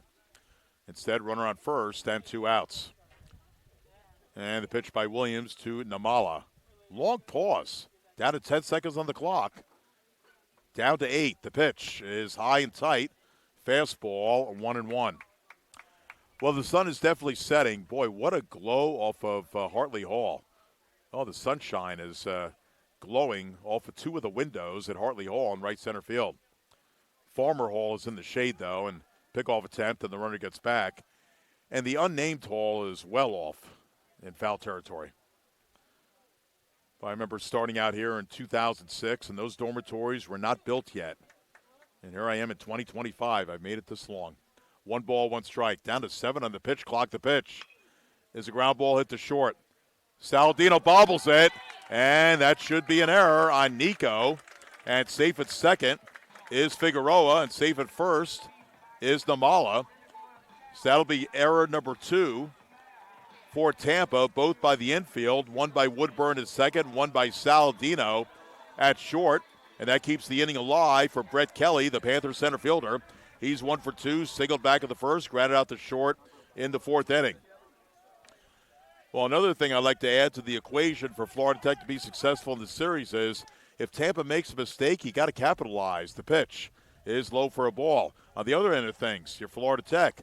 Don't make too many errors and try and come up with some clutch hitting. You know, again, to beat Tampa, you almost have to play a perfect game, and sometimes that doesn't even work.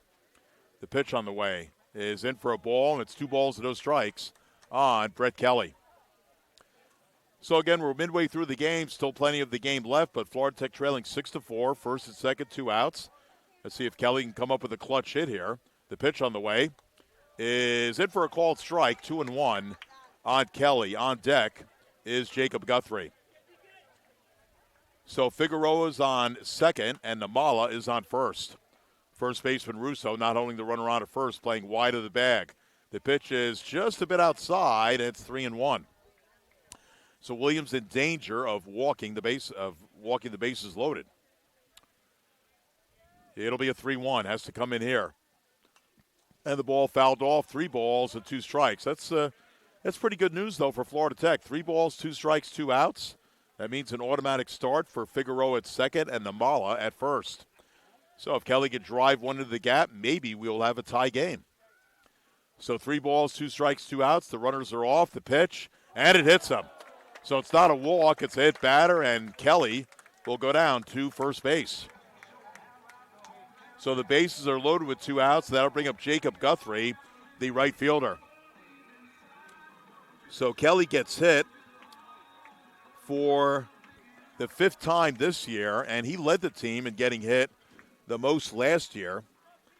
Boy, you know, he got hit 19 times last year, Brett Kelly. So he's used to getting hit. He's the Ron Hunt of the Mets. Who was Ron Hunt?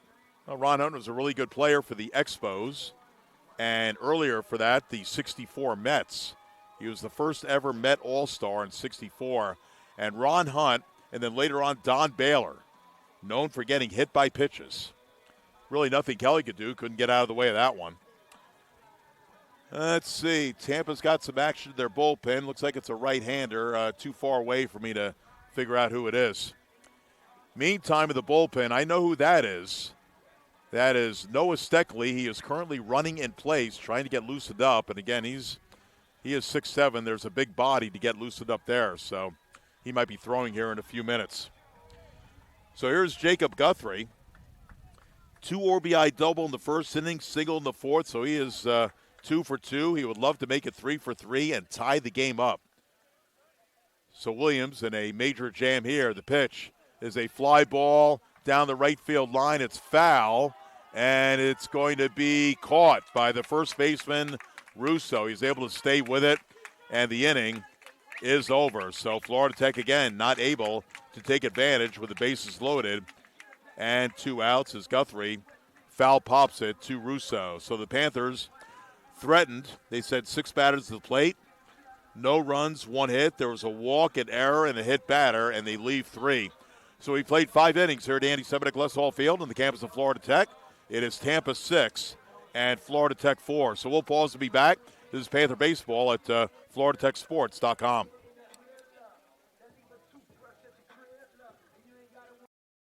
That's a timeout on betting. It completely changed the game, and you didn't even notice. Let me break it down for you. Betting ads are applying full court pressure and getting you to play the game. Many of you are falling for it and losing big money. Addiction is happening in some more than others. Now players are getting harassed by bettors. And we all know that's not how the game is won. So it's on us to be good teammates and draw the line to stay ahead of betting consequences. All right, we're about an hour and 33 minutes into this one. J.C. Miles with you, FloridaTechSports.com, along the SSC Digital Network. Tampa has 6 runs, 11 hits. They have committed 2 errors. Florida Tech playing errorless baseball. They have 4 runs on 8 hits. Again, the Panthers scoring all 4 of their runs in the first inning. They have been blanked the last 4 innings. Tampa blanked in the first, but a 3-run second, a 1-run third, and a 2-run fifth. So they've spread it out a little bit more for their 6 runs. So it's going to be 9-1-2 in the batting order for the Spartans against Ethan Stevens, who came in the middle of the 5th inning, relieving Jacob Pino.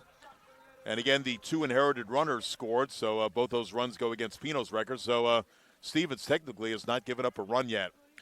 So 9-1-2 in the batting order, Maddox King, Jordan Williams, and Nico Saladino.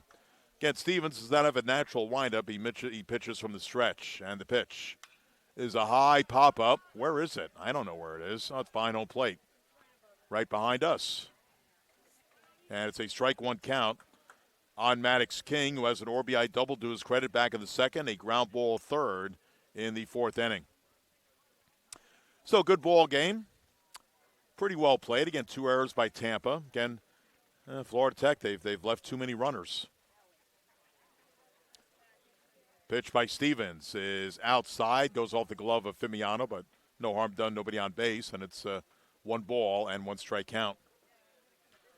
Jordan Williams doing a little extra duty. He's the on-deck batter, throwing the ball back toward the Panther dugout. So 1 ball and 1 strike. The sun is just about set. We got an absolutely beautiful evening. What is this? April 18th. Glad tax day is done. Pitches in for a called strike. By the way, my wonderful sister in California did my taxes. Do you know how much money I owed? I couldn't believe this. I've got to double check with her. I owed $1. How does that happen? I mean, I could have gotten a $1 refund. That would have been nice, but only just $1. Man, very grateful. Pitches outside for a ball. I mean, she worked for the IRS for 30 years, so she did a good job. Used to be able to get me a refund, but those days are done, I guess. Yeah, well, don't have to pay for my taxes. My wonderful sister Lisa in Orinda, California. Oh, there's a bird landing on the light standard. The pitch is just a bit outside. Oh, Stevens thought he had a strike. It's 3-2. So, again, the bird landed on the light standard. I think he's still up there. That's the light standard right next to the Panther bullpen, which is semi-busy, but nobody really throwing. Again, Steckley was stretching earlier. The 3-2 pitch is swung on and missed. So Stevens gets his first strikeout. That's only the 3rd time, though, that Tampa has struck out in the game. So King strikes out. He's now 1 for 3. We go back to the top of the batting order. The Tampa left fielder Jordan Williams, who's 1 for 3. He singled in the first. Struck out swinging in the second. Flew out to center in the 4th inning. Again, Jordan Williams, the kind of guy you want to keep off base. Again, he comes in batting .356, but even more importantly than that, 56 for 62 on steals. So he has more than half of the team's production in stolen bases. Pitch on the way, drag bunt down the first baseline, and did they get him? Oh, I think they did. I think Joe Urso is going to take a look at this. I don't think they got him. If they tagged him, it looked like he was across first base. So is Joe Urso doing the headset thing here? I think he wants a second opinion here first. I'm surprised Joe Urso's not going to the replay monitor. Williams is kind of muttering back to the dugout. I mean, Urso could, if Urso went to the replay here, I think he'd win it. But he's not doing it. 2 outs and nobody on. Well, that was a tough play for Figueroa. Kind of no man's land, grass side of him. He had to field the ball, and then, Stevens couldn't get over to cover first. It just happened too fast. So that is a 3 unassisted, 2 outs to nobody on, and Nico Saladino, the shortstop, with a ball 1 count. He is 0 for 3, a fly ball left, a fly ball right, and a ground out to second. There's a high pop-up down the left field line, foul territory. Could Garrett get to it? He had to make the over-the-shoulder catch like he was a wide receiver in the NFL, and those are always tough, so that's a foul ball near the warning track. Made a nice effort, had a bit of a run, so getting a little exercise. 1 ball and 1 strike on Nico Saladino. And unfortunately, Nico Saladino is not from Valrico. Could have some really good rhyming on that, but let's see, where's Nico from? You know what? He is from Valrico. Oh, my goodness. Wow. I can't believe it. This one is hit in the right field. That'll be a base hit for Saladino from Valrico. A 2-out single for Nico. So he gets his first hit of the night. He is 1 for 4. That'll bring up J.D. Urso, the third baseman. Urso had a good series against Rollins. He went 7 for 14. He had a 4 for 6 game. That was the final game of the series. 4 for 6 with 2 doubles, 3 runs scored, and a stolen base. Again, he leads the team in several offensive categories. Not hitting, but close. But leading them in several other categories. The pitch to J.D. is outside for a ball. So Urso's third on the team at hitting behind Williams and Woodburn at 346 coming in. Again, leading in too many categories for me to name. I'll try and name them, but again, this game tends to move at a pretty good pace. Down to 6 seconds on the pitch clock. What is happening here? The pitch is fouled off right side and out of play. So for the record, Urso comes in leading the team at doubles 13, triples 4, home runs 6, RBIs 42, total bases 85, slugging 639. 462 on base does not lead in that category, but leads in most of them. Again, coming back to the program after spending 1 year at the University of Miami. The 1-1 pitch is outside 2-1. Again, it's been an interesting journey for JD. Was here 2 years ago, went to Miami, that being the Hurricanes, that being the U, but came back to play for his dad, and this is his final year of eligibility. Again, he's 1 for 3, a single, a double, a run scored, a stolen base. Just a bit outside, and it's 3-1 on Urso. Braden Woodburn is on deck. Again, Nico Saladino is on first base. Not much of the steal department for Nico, 5 for 7, but it's a good efficiency. Figueroa holding him on. It'll be a 3-1 by Stevens. Oh, pickoff attempt. Oh, there's a bad throw down the right field line, and Saladino might end up on third base here. He's going to go to third, and he's going to make it.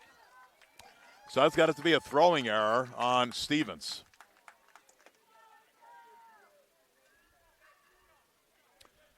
And again, you got to limit your mistakes against Tampa. That is the first error for Florida Tech. We're in the 6th inning, so they've done a pretty good job so far. But again, 6-4 Tampa in the 6th inning. You don't want to get too much farther behind. 3-1 the count on Urso. So Saladino on third. There are 2 outs. Stevens really has to focus on Urso here. The 3-1 pitch is in for a called strike, and it's 3-2. Now Urso doesn't like the call, but that looked pretty good. 3-2. To be a home plate umpire on any level of baseball, got to have nerves of steel. Kind of be like Superman out there. I don't think you need the X-ray vision, though. The 3-2 pitch coming up. There's a pop-up right side, but that one is well out of play. Looks like, is that the men's lacrosse team? Yeah. So, again, good luck to our lacrosse teams tomorrow. The women were out there earlier practicing. They have a big match tomorrow, and the men do too. They're both on the road. So the men getting to work out tonight.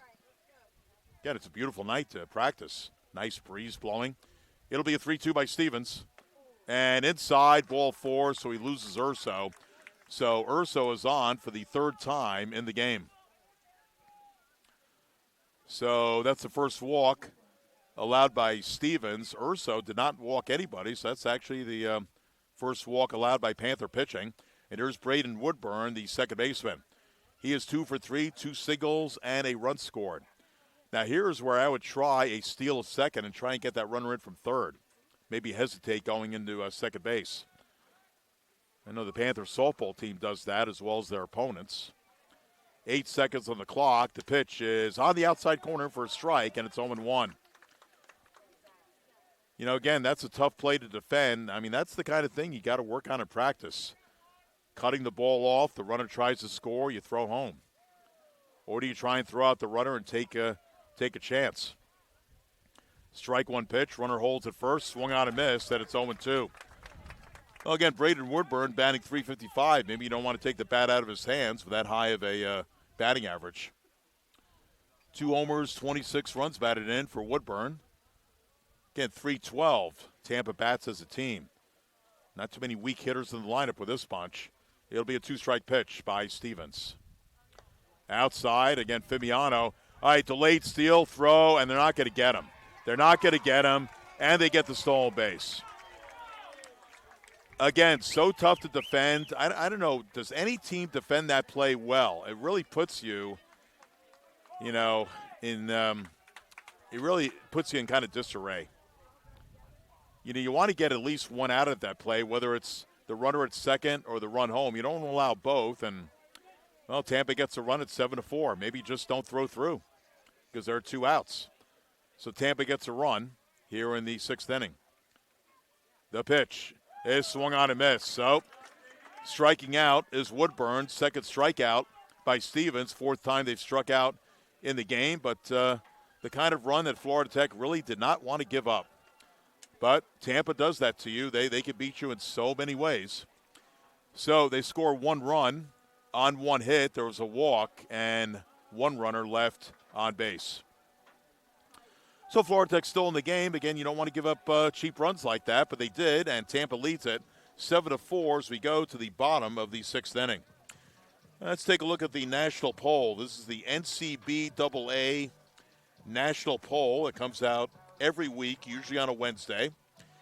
Well, again, Tampa, they won the 2024 national championship, their 9th in history, and the 7th under Joe Urso. 1 as a player, 6 as a coach.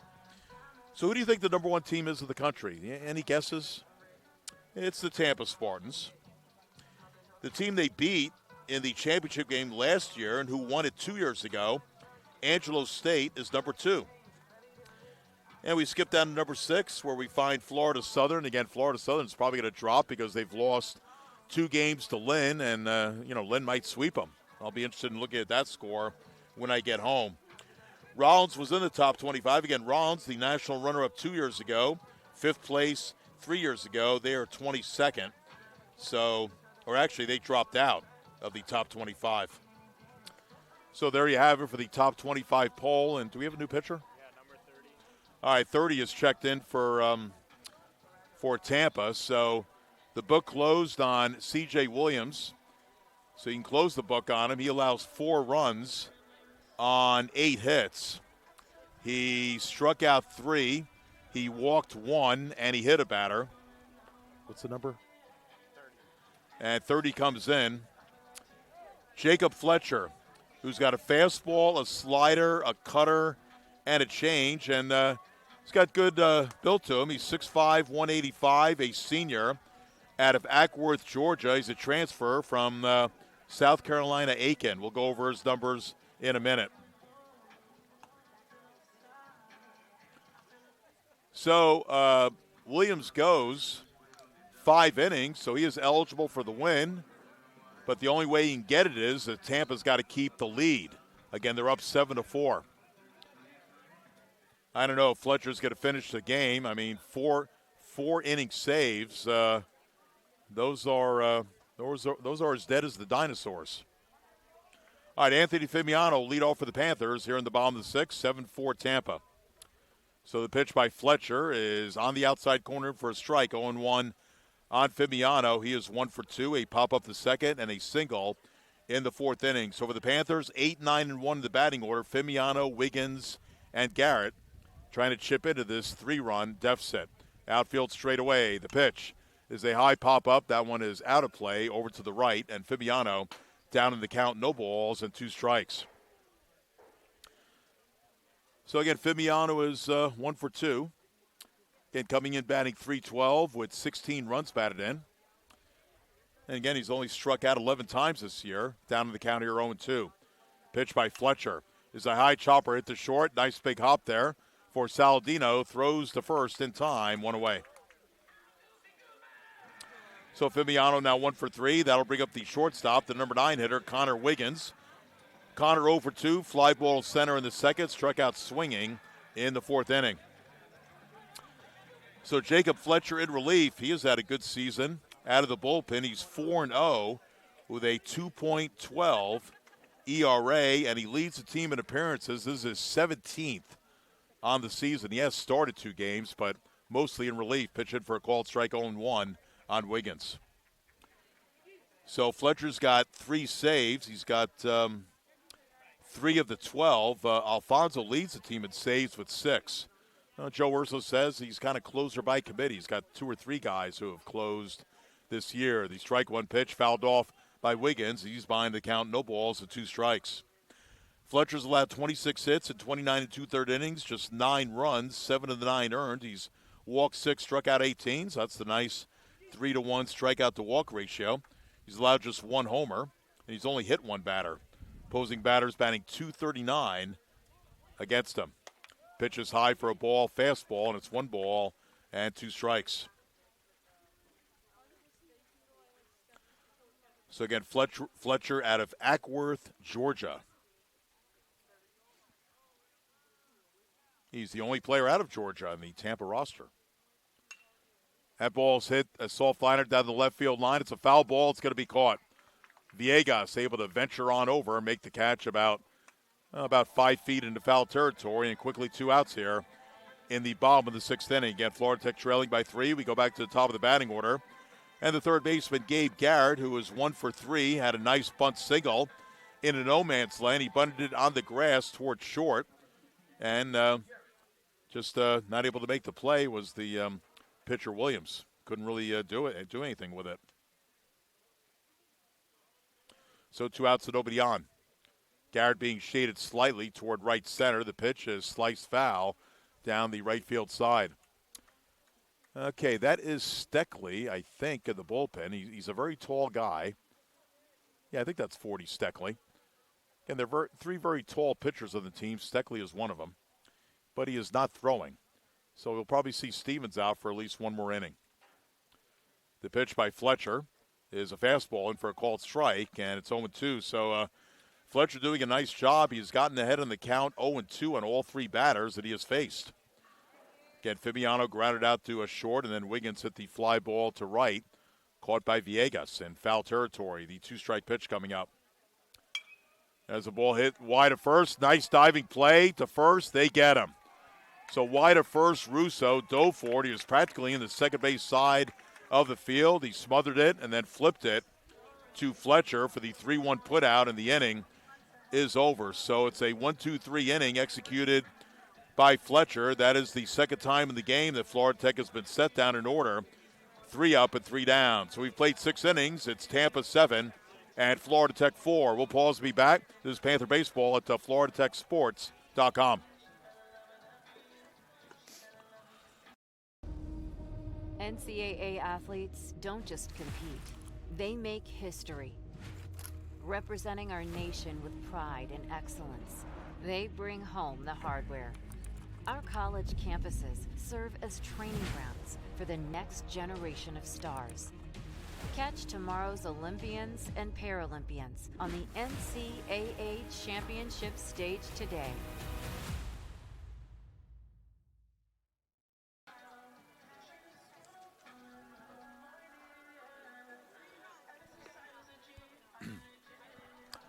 All right, we go to the top of the 7th inning. 7 runs, 12 hits, 2 errors for Tampa. For Florida Tech, 4 runs, 8 hits, and 1 error. And Ethan Stevens coming out for his second full inning of work.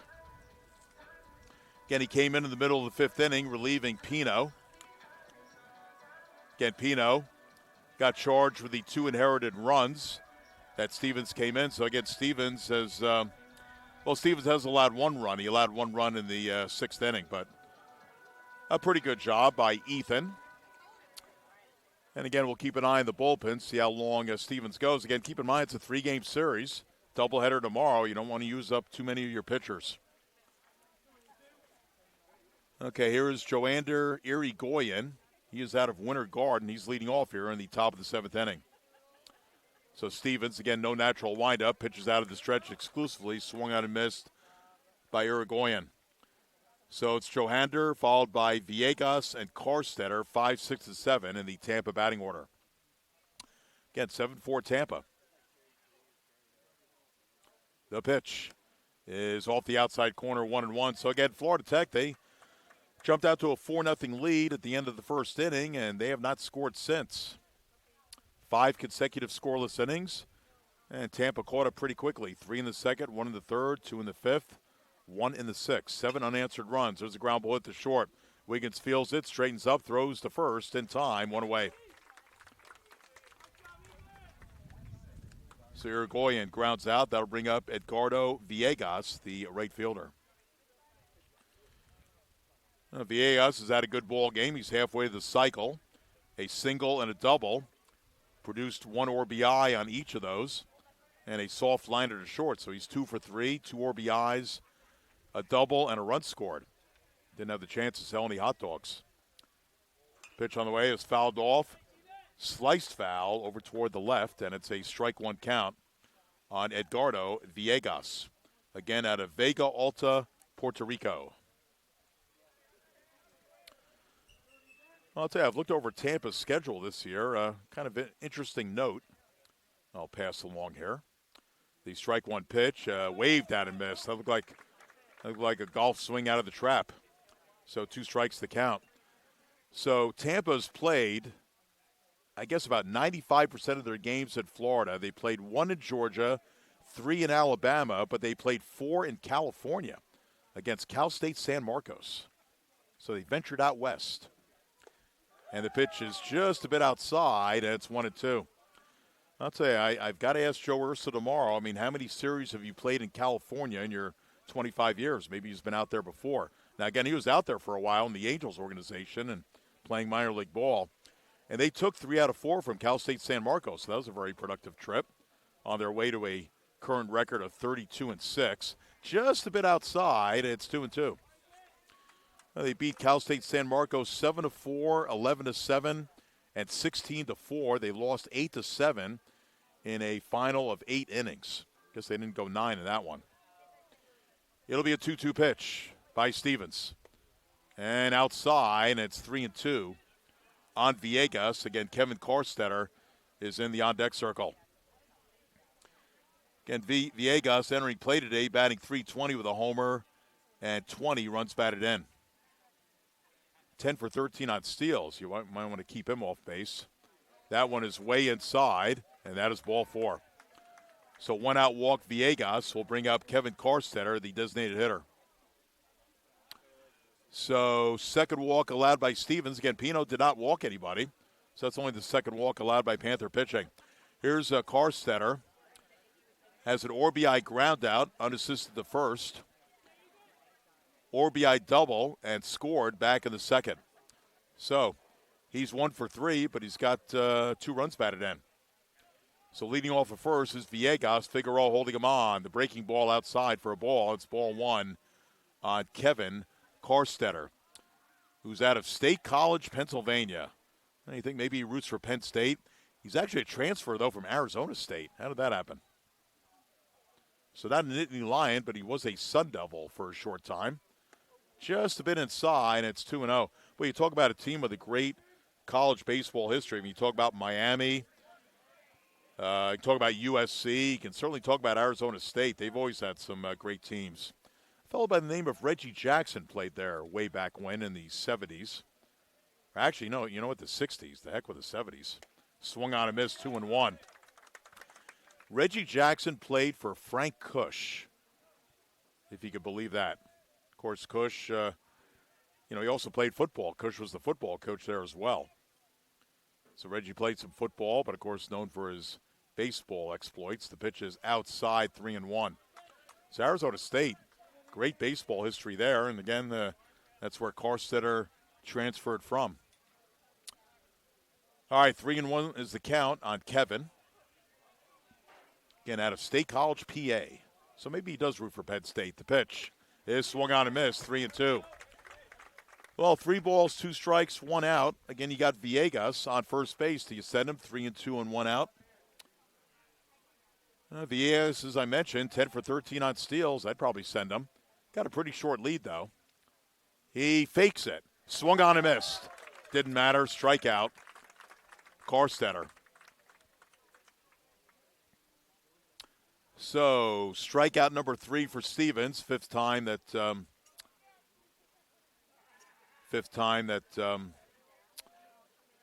Tampa struck out. So it's up to Cole Russo to try and keep this inning going for Tampa. Runner on first, 2 outs. Russo 1 for 3, singled in the 4th. Again, leading off at first is Villegas, and the ball's hooked foul off the Panther dugout, and Figueroa will pick up the ball and toss it to the dugout. Strike 1 on Cole Russo. Russo batting .276. Second on the team in home runs, tied with Williams, has 4 of those, and 24 runs batted in. And the pitch is in for a ball. That was close, but called a ball, 1 ball, and 1 strike. So Maddox King is on deck, hoping to get a shot here. 1 ball, 1 strike. Stevens checking his sleeve. He is down to 8 seconds in the pitch clock, but he's going to get it off with about 5 seconds. The pitch is a soft liner off the glove of Figueroa. That's going to be a infield hit. Boy, it's amazing. I'll tell you, Figueroa recovered pretty quickly, trying to do the backflip, and I mean, that was a much closer play than what I would thought it was going to be, but Russo reaches on what I assume is an infield hit. Yeah, I would think so. That was a tough get for him.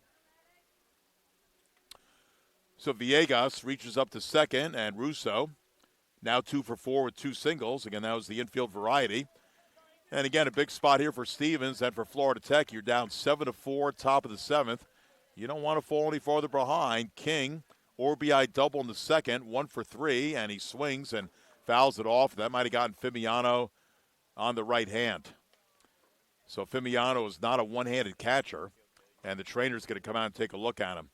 You know, I think Johnny Bench might have been the one to invent catching with one hand, and that's one reason you protect your bare hand from things like this, like foul tips.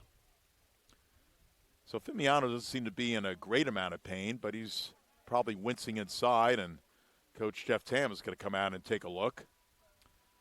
Carlos Guzman is the other guy that has caught a lot this year. It's been mostly Fimiano, though. So, again, time is called, and I think Tam is trying to talk to Stevens about something. So we got a break in the action. And you know what? We're right at about 2 hours. We're moving along pretty well. But a pause here, top of the 7th inning. Again, remember, we're out here for a doubleheader tomorrow, 1 o'clock. Same bat place, different bat time. All right, Fimiano, he's going to throw a couple of balls with Stevens to see if he can grip the ball properly. And he's going to throw it to third base, get a little bit of an extended throw. He's trying not to wince in pain because obviously he wants to stay in the game. And Fimiano says, okay, I'm going to be all right. You know, back in the 70s, they used to have this like spray can with like cold liquid, and you would spray it on a wrist or a hand or a finger. I remember in the '73 World Series, Jerry Grody of the Mets one time had to get that put on his hand, and it was probably painful. I mean, that cold might have been cold nitrogen. I don't know, but anyway. Fimiano's going to gut it out. There's a high pop-up right side. Is it playable? Fimiano says, let me try it, but it's out of play. So it did clear the net and hit on the sidewalk, which circulates around the diamond around behind home plate. So no balls and 2 strikes. So Fimiano not wasting any time saying, I'm going to go get that ball, but it was well out of play. 2 strikes on Maddox King. Maddox King, local product out of Tampa, went to Tampa Catholic High. So he's a player with two last names. Maddox King, not King Maddox. That could also work. Two-strike pitch is a liner to left field, but there to make the catch is the Panther left fielder, perfectly positioned to Keel Namala, and the inning is over. So that ball was well struck by King, but right to Namala in left field. So Ethan Stevens able to get out of a jam. Faced 5 batters, no runs, 1 hit, a walk, 2 left. It is 7th inning stretch time here at the old ballpark. 6.5 innings in the books. Tampa 7 and Florida Tech 4. Well, I'll tell you what, I'm going to go to some baseball quotes, but I left them in the car. But I'm going to come up with a couple because I actually watched Bull Durham for probably about the 100th time the other day, and I memorized a few of the great quotes. I'll tell you, all the baseball movies that have come out in the last 30 years, I don't think there's been a bust. They've all been good. Field of Dreams, Bull Durham, The Natural with Robert Redford, who is a legend, who's approaching about 90 years old, still around. Of course, we lost Gene Hackman recently under terrible circumstances. All right, let me pull one out of my brain here. So Kevin Costner is on the bus with the team. They're traveling somewhere. And, of course, Nuka Lelouch played greatly by Tim Robbins. Robbins is kind of acting like a ham on the bus. He's playing the guitar. And so Kevin Costner stops Nuka Lelouch from playing the guitar. And, you know what? Kevin Costner says to him, stop having such a good time. And he says, what's wrong with having a good time? And he says, well, why don't you think about maybe developing a curveball? The fastball is nice, but develop a curve. And I'm pretty much paraphrasing here, but that was one of the moments in the movie. So, anyway, I'll have a couple more from there. Again, paraphrasing probably a little bit, but I think you might get the idea. You don't just need a fastball, you need a curve. That's pretty much bluntly put by Kevin Costner, of course, played by Crash Davis in the movie. All right, back to present time here. Jason Blackstone leading off for the Panthers. Pitch in for a called strike, 0-1 again. Jason hasn't gotten too many starts lately, but he has gotten on base here tonight twice, reached on an error, also singled back in the 5th inning. So 7-4 Tampa, bottom of the 7th. Tampa's out hit Florida Tech 13-8. Pitch on the way is fouled off by Blackstone. He's down to the count. No balls and 2 strikes. I'll tell you, ever since Fletcher came in, he's gotten ahead of the batters very well. First 3 batters that he faced coming in out of the bullpen, he got 0-2 counts on, and another 0-2 count, this one on Blackstone. So 2, 3, and 4 in the batting order. Blackstone, Burke, Figueroa. Down by 3, you need base runners. 2-strike pitch is outside, gets past the catcher, but no harm done, nobody on base, and it's 1 ball and 2 strikes. So, again, I never get tired of watching Bull Durham or The Natural or Field of Dreams. Just 3 great movies, and you had a few others, too, in the mixture. I haven't seen a bad baseball movie yet. The pitch is swung on and missed, and Blackstone strikes out. That's going to be the first strikeout for Fletcher. So just double-checking, Fletcher, he has faced 4 batters, and he's gotten ahead on the count, 0-2 on all 4 of them. But that is actually his first strikeout. That's only the 4th time Florida Tech has struck out, so they've made pretty good contact. All right, here's the Panther designated hitter Noah Burke. Noah tripled back in the 1st. Otherwise 0 for 2, so he's 1 for 3. And the pitch to Noah is swung on and missed. Again, Burke hit a frozen rope to first base, a line drive on a hit-and-run play where the hit-and-run backfired because Russo caught the line drive and Blackstone was at second. No fault of Blackstone. He was running. And Russo just stepped on first, and that was a line drive, 3 unassisted double play. Ball fouled off by Burke, and, boy, look at this. Another 0-2 count.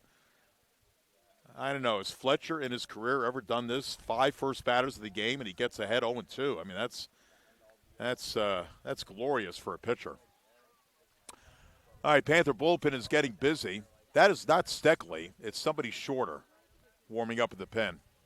We'll see if we can get a number out there. Looks like it's a single-digit number. Oh, it's 6. I think that's DeSerb. It is to serve.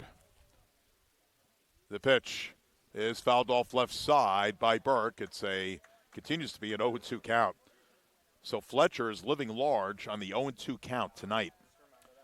So Braden DeSerb warming up in the Panther bullpen, so we'll see if he comes in the top of the 8th or whether Stevens will come out. I kind of get the feeling DeSerb might come in. Stevens could be done. So Fletcher taking his time, still down to 12 seconds on the pitch clock. There's a chopper hit to first, easily handled by the first baseman Russo. Touches the bag unassisted, 2 away. So 2 outs and nobody on, and here's Pedro Figueroa, the Panther first baseman. So Figueroa singled and walked and scored a run. His RBI single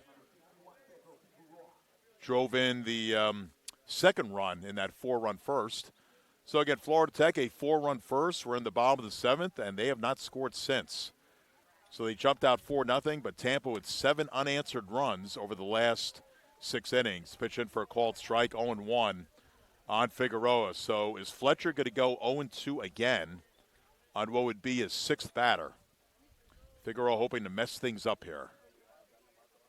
The pitch is fouled off right side. It might be playable. First baseman Russo is over, but it's into the Panther bullpen.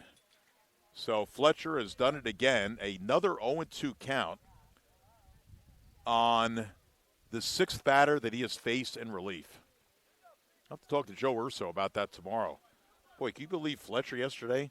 0-2 counts on the first 6 batters. You like that, right? And I think Joe would nod his head yes. Again, Joe Urso living the wonderful life. 25th year at Tampa. 1992 graduate. Again, national championship. His first one was as a player. 4-year second baseman. And a very good one. 377 career average. Pitches high for a ball, 1-2. So a 377 career average. I know it's Division II, but he was a 49th round draft choice. I mean, 49th round, really. Didn't make it to the big leagues. Had a nice minor league career, and of course has parlayed that into a legendary managerial stint. The pitch is high for a ball. Now he also managed in Idaho, and was an assistant coach for Lake Elsinore, the Angels affiliate out there. And 1996 California League champions. Urso was a part of that squad. Boy, it's hard to believe that was 29 years ago. Joe looks very young though, and very good.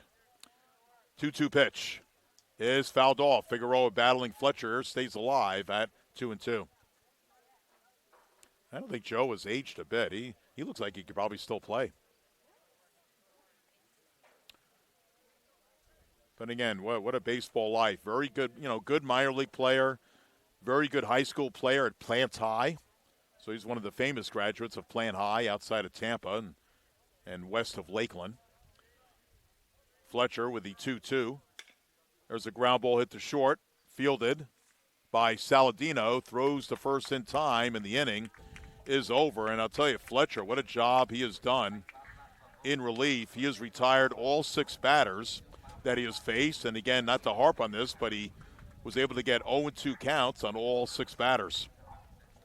So Florida Tech goes in order in back-to-back innings. They go in order for the 3rd time in 7 innings. So we played 7 innings here at Andy Semenuk Les Hall Field on the campus of Florida Tech. It is Tampa 7 and Florida Tech 4. We'll take a break and be back. This is Panther Baseball at FloridaTechSports.com. Okay. Born in Brevard.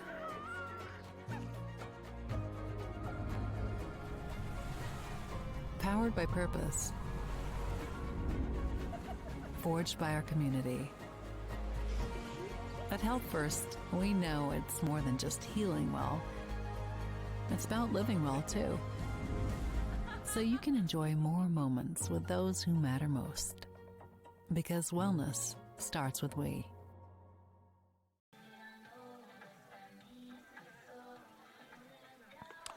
All right, top of the 8th inning.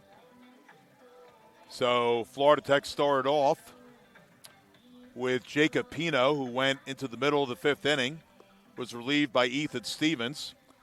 So Stevens went, it looks like 2 2/3 innings. Braden DeSerb has come in to start the 8th inning. Again, Stevens Well, he gave up 3 runs, but again, 2 of them were inherited runners. So to his record, he only gave up 1 run. Didn't do a bad job after the inherited runners. Gave up 1 run, 2 hits. He walked 2, and he struck out 3. But Braden DeSerb comes in. DeSerb's last appearance was against Eckert. That was in the 12-7 Florida Tech win. That was exactly 1 week ago today over in St. Petersburg. Pino was actually the winning pitcher of that game. DeSerb came in, the second pitcher, threw 43 pitches in 2 innings, allowed no runs, 3 hits, didn't walk anybody, and struck out 2. So had a pretty good relief appearance, again helping Florida Tech to what was a 12-7 win over Eckert. So top of the 8th inning, it is 7-4 in favor of Tampa. And leading things off, the top of the batting order, it's Jordan Williams, the left fielder. The pitch by DeSerb is outside for a ball, and it's ball 1. So DeSerb, 3 pitches, fastball, slider, and change. Williams is 1 for 4. He singled in the first inning. Otherwise, he has struck out, flied out to center, and grounded out to first unassisted. Again, DeSerb, a side armor. I think he's really the only side armor in the team. Delivers a pitch outside, and the count should be 2-0 on Jordan Williams. So Florida Tech's done a pretty good job keeping Williams off the base, just 1 for 4. Again, 56 steals on the year. Pitches outside for a ball, 3-0, but DeSerb in danger of walking him here. So DeSerb is 1-0 in the year, a 4.57 ERA. This is his 14th appearance. That ties him for first with Steckley. Pitches in for a called strike, and it's 3-2. DeSerb has allowed 68 hits in 63 1/3 innings. He's allowed 40 runs, 31 of the 40 earned. He has walked 15. He has struck out 40. Boy. Pitch on the way is cued foul down the left field line. Actually, 21 2/3 innings, 25 hits allowed, 15 runs, 11 earned, walked 10, struck out 19. I was looking at the wrong line. 1-0, 4.57. I got the 1-0 right at least. All right, 3-2 the count. The pitch is a soft liner and caught by Wiggins at short. Saw a soft liner. Williams retired by Wiggins at short, 1 away. That'll bring up the shortstop, Nico Saladino. So Saladino, 1 for 4 and a run scored. Start off 0 for 3, fly ball left, ground ball second, fly out to center, and then he singled and scored a run in the 6th inning, the 1 run that Tampa scored in the 6th. And the pitch is a changeup, missing outside, ball 1 on Saladino. Again, Saladino coming in, batting .320 with 3 homers, 23 RBIs. Batted .296 last year, so 24 points higher up in the average coming in tonight. Pitches in for a called strike. That'll leave the count up 1-1 on Saladino. So DeSerb off to a good start. Again, this is the top of the batting order. Saladino, the number 2 batter, and J.D. Urso on deck. Again, Braden, no natural windup. That ball's a fly to left. Namala has a beat on it. He'll make the catch. 2 away. And that'll bring up J.D. Urso, who's had a J.D. Urso type of game. He is 2 for 3, a walk, a run scored, and a stolen base. He does a little bit of everything for this team. Well, you know, when Joe Urso started managing Tampa, J.D. was not born yet. I think it was in his 3rd year when J.D. was born, and then Joe became a proud father, and there he is many years later, his son playing for him. High chopper to third. Garrett plays the high op, throws to first, and in time. And I'll tell you, J.D. can get down the line, but they do get him. And the inning is over. So nice start by DeSerb. He gets a 1-2-3 inning on this very talented Tampa lineup. So 3 up, 3 down go the Spartans. They're half the 8th inning. We go to the bottom of the 8th inning here at Andy Semenick Les Hall Field on the campus of Florida Tech. It is 7-4 in favor of Tampa. Okay, I'm going to go back to my Bull Durham quotes, and this is a really good one. So the team is struggling, and they're celebrating a little bit too much pregame in the locker room. So the manager who did a great job in the movie, can't remember his name. I don't think he's a real well-known actor, but he comes in, the music is blaring, the team is struggling, and so he says, "Okay, turn off the music." "Hey, coach, what's our record?" "Coach, our record is 8-16." 8-16. You guys are a bunch of lollygaggers. You lollygagger in the locker room. You lollygagger on the field. 8-16. It's a wonder how we ever won 8. It's a miracle. I agree, Coach. It's a miracle. You guys have got to get it together. We're leaving on a 13-game road trip tomorrow. Bus leaves at 6 a.m. And then he walks out of the room, and that's it. Just a classic moment from a classic movie, Bull Durham. Boy, it's hard to believe. It's like, I think that movie's at least 35 years old. Kevin Costner, great job of that movie. Tim Robbins. I mean, just one of the great many baseball movies. And again, I watched it for probably at least the 20th time in my life earlier this week. I taped it, then I watched it. Again, part of the great fabric that we call baseball. All right, let's get back to live action here. Bottom of the 8th inning. It's going to be Akil Namal leading off for the Panthers. So the Panthers are running out of outs. They're down to their final 6. They're down 7-4. It's Namala, Kelly, Guthrie, 5, 6, and 7 in the batting order. And let's see, Fletcher is out for another inning. Why not? There's a chopper, hit the short. Oh, it takes a bad hop, but fielded, thrown to first in time. So it took a kind of a bad hop at Saladino. It took a bad hop kind of high above his head, but he picked it up very quickly, threw it to first in time for the out. Well, that stops the streak that Fletcher had as Brett Kelly comes up, the center fielder. Kelly is 1 for 2, a single, a run scored, got hit by a pitch. So that is the 7th batter that Fletcher has faced. And again, the first 6, he got ahead on an 0-2 count. But Namal there was swinging at the first pitch and grounds out the short, 1 away. I'm sure Fletcher will take it. There's a fastball in for a called strike, and it's 0-1 on Kelly. Well, again, Brett Kelly missed 7 games. Again, he's missed a host of games this year due to injury, but good to have him back. And again, 1 for 2 and a hit batter. Again, he got hit by a pitch last year 19 times. So he's kind of used to it. Balls fouled off and out of play. And Fletcher resuming the 0-2 method again. It's another 0-2 count. Amazing. All right, Kelly got hit earlier in this game, and that's the 5th time this year. I don't think he's going to catch up to the 19 from last year just because he stayed pretty healthy last year. All right, Fletcher with another 2-strike count. Now, he only has 1 strikeout. Pitches high for a ball, 1-2. You'd think with all the 0-2 counts, he'd have more than 1 strikeout, but you know what? He has been perfect. He has set down all 6 batters that he has faced. Trying to make it 7 in a row. Florida Tech trying to show some life here. Down by 3, trying to get a runner on. The pitch is outside, and it's 2-2. Again, Jacob Guthrie to follow, and then possibly Anthony Fimiano. Well, again, if the Panthers can get a few batters up here, they could get close to the top of the lineup for the 9th inning when it's really going to come down to the end. Fletcher, the 2-2, is swung on and missed, and Kelly strikes out, and that's the 2nd strikeout by Fletcher. It is the 6th time that Florida Tech has struck out tonight, so 2 outs and nobody on. Here's Jacob Guthrie, the Panther right fielder. Guthrie's had a good game. He's 2 for 3. 2 RBI double back in the 1st inning, a single in the 4th, and then a foul pop-up to first to Russo in the 5th. So, again, 2 for 3, 2 RBIs, and a double.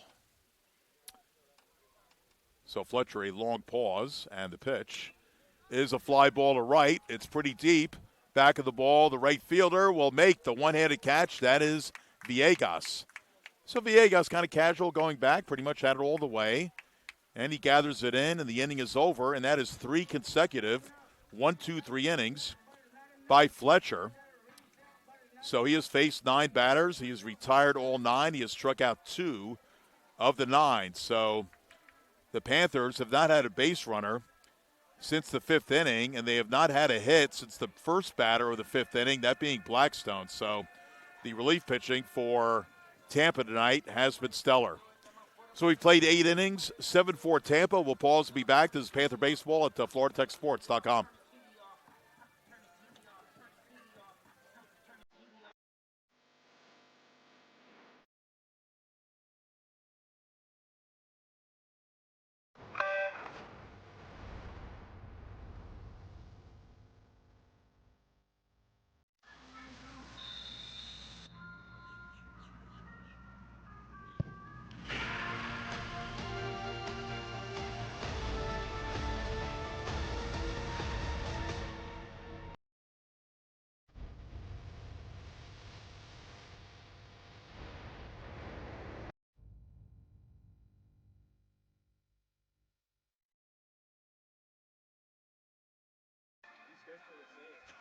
All right, welcome back.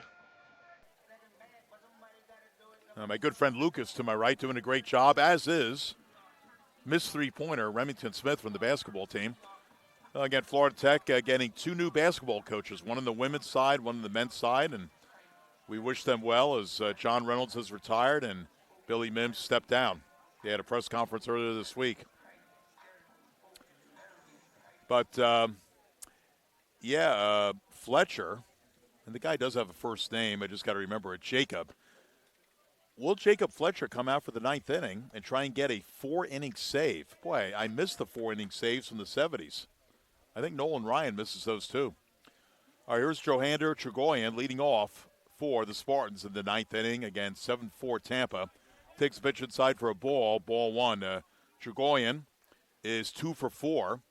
A single, a double, 2 runs scored, and even an RBI ground out. So he's had a productive evening. There's a high pop-up. Right center field. Guthrie has a beat on it. He'll make the catch. 1 away.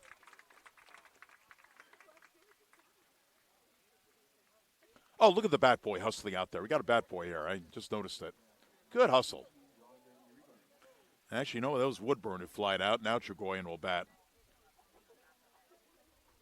Not sure what I was looking at in my scorebook. All right, Trigoyan will now bat. And as I mentioned, 2 for 4, single, double, 2 runs scored, RBI, ground out. So a productive evening. That was Woodburn who just batted, and he's going to end up 2 for 5 unless Florida Tech gets this to extra innings. And there's a swing and a miss, and he was trying to back off and not swing, but Trigoyan swung at it, and it's 0-1. So not much action to the Panther bullpen. I mean, DeSerb looks pretty good to maybe finish out this inning. He'll try and keep this at a 3-run deficit, give Florida Tech a little bit of hope. Got to keep hope alive. There's a pitch. Missing by not too much. It's a ball, 1 ball and 1 strike. Edgardo Villegas is on deck. So again, Tampa is trying to pick up their 131st win all time against the Panthers. The Panthers have only won 34 times against Tampa, probably about over a 30-year period. Again, Tampa's 58-19 here at Seminole Hall Field. So no matter how you slice it, they have dominated the series, but I'll tell you, they have dominated the series against most of the SSC. They have been that good for so long, pitching for a called strike. And it's 2-2. I mean, Joe Urso has not had a losing season in 25 years. How do you do that? How do you manage that long and not have at least one? I mean, he's had 4 50-win seasons. He's had several 40-win seasons. Balls fouled off and out of play. Again, 6 national championships. That's as a coach. 1 as a player, 1992. Now, if he's got one fault, he's only gone back-to-back once, 06 and 07. I'm not going to hold that against him, though. That ball sliced to first. Figueroa drops it. And can he get the play at first? I don't think so. No, the ball's thrown away. So Figueroa, I thought he should have had it right at his feet, but the ball popped out. And let's see how they score that. It is an error. Okay. That's an E3. So should have caught it, but it was very low to the ground, and Tampa might have an injury here. Something might have happened to Trigoyan. I'm not sure what. So Edgardo Villegas is going to come up. Edgardo has been on base 3 times, has an RBI double, an RBI single. Also has a stolen base and a walk. So something happened to Trigoyan. I don't know what. Maybe he got hit with a ball or something. Figueroa's throw got away from DeSerb, and maybe that struck him. So they're trying to determine what to do. The umpire giving him, some time here. Tregoyan's going to come out, so we're going to get a pitch runner.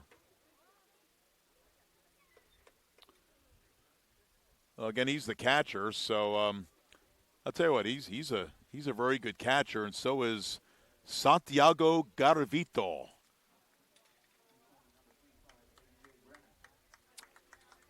Now, the pinch runner is going to be A.J. Graham, but I'm guessing Garavito is going to come out and catch the ninth inning because Tregoyan is out of the game, and hopefully he's not out of the series. They'll have to check on him and see how he's going to be for tomorrow.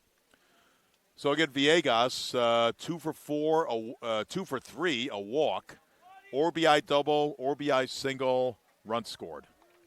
Well, again, everybody in the Tampa lineup has done some sort of damage. So again, Graham is the pinch runner at first, getting a pretty good lead against Figueroa. The pitch hit for a called strike, and it's 0-1 on Villegas. Kevin Karstetter is on deck. Let's see, Graham, no attempted steals. So the slate is clean on him. Changeup, a beauty by DeSerb for a close strike, and DeSerb doing what Jacob Fletcher has done very well tonight, get off to an 0-2 advantage. So again, 1 out, runner on first, 7-4 Tampa, top of the ninth. Runner goes, pitches outside, and it's going to be a steal. So pitch running is Graham. He gets his first steal of the year. He is 1 for 1.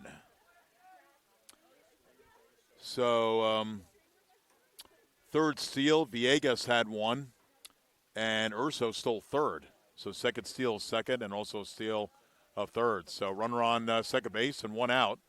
1-2 pitch by DeSerb is inside. Nice, and Femiano's got to find the ball. Where'd the ball go? It didn't go very far. No advance by the runner. Again, DeSerb's got to say it's to your left. Look to your left.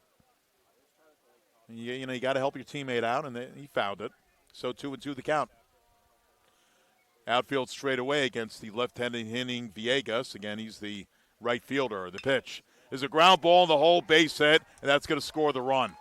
So Wiggins was playing close to second base, and what does Villegas do? He hits it through the hole. So he went the other way. That's the way to do it. For a left-handed batter, hit it to the left side.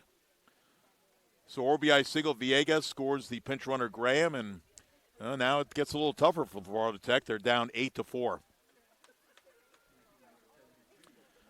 So third hit of the ball game for Villegas. That brings up Kevin Karstetter, who had an RBI double and scored in the second. Otherwise, pop up the short, RBI ground out, and a strikeout victim in the seventh inning. Oh, the pitch is outside. We got a pinch hitter. Again, did the umpire emphatically signal it? My head was down, but you got to do that if you're the home plate umpire. Let us know. Don't keep it a secret. All right, Lenny Ashby is pinch hitting here. There's a chopper to second. Blackstone will field it, gets a nice hop, throws to first in time. That'll advance the runner, Villegas, to second base.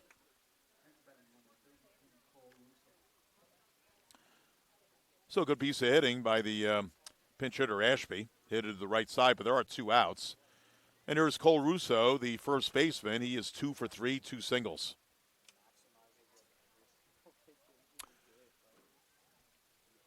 Florida Tech's going to send up 8, 9, and 1. Not the greatest spot to be in for the ninth inning to try and make it interesting and whittle down the 4-run deficit. The pitch by DeSerb is outside for a ball 1. Again, Florida Tech had a 4-0 lead right out of the chute, bottom of the first inning, and again, they have not scored since. Meanwhile, Tampa has scored 8 unanswered runs. Tampa does that to some teams, maybe most teams. The ball 1 pitch is outside for a ball. And they can beat you in many, many ways.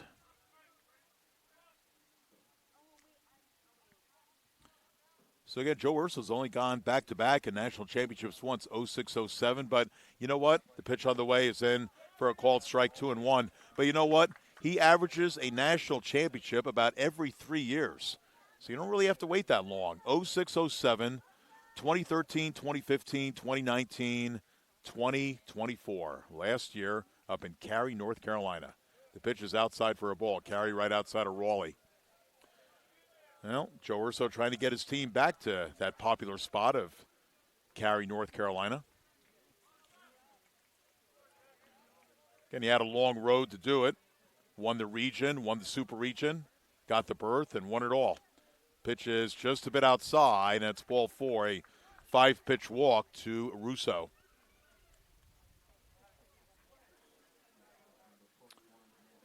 And that'll bring up Maddox King. Again, we got to watch for pinch hitters, but King is going to bat here. King is 1 for 4 RBI double back in the second inning.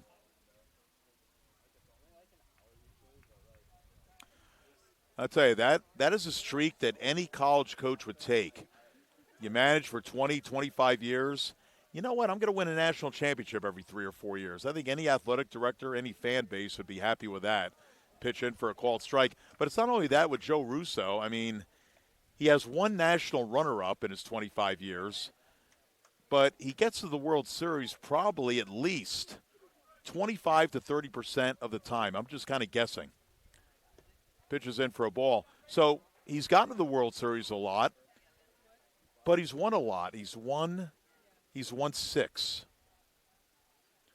I think he's probably gotten there about 5 or 6 or 7 other times, and either a runner-up or a third place or a fifth place finish. I mean, he's, getting there is half the battle. There's a ground ball third, and Garrett very conveniently will just step on third as there's runners on first and second. So King grounds out unassisted to the third. The inning is over, but Tampa gets another insurance run. They send 6 batters to the plate, so they score 1 on just 1 hit. There was an error, a walk, and a steal. So we go to the bottom of the 9th inning here at Andy Seminick Les Hall Field on the campus of Florida Tech. It is Tampa 8 and Florida Tech 4.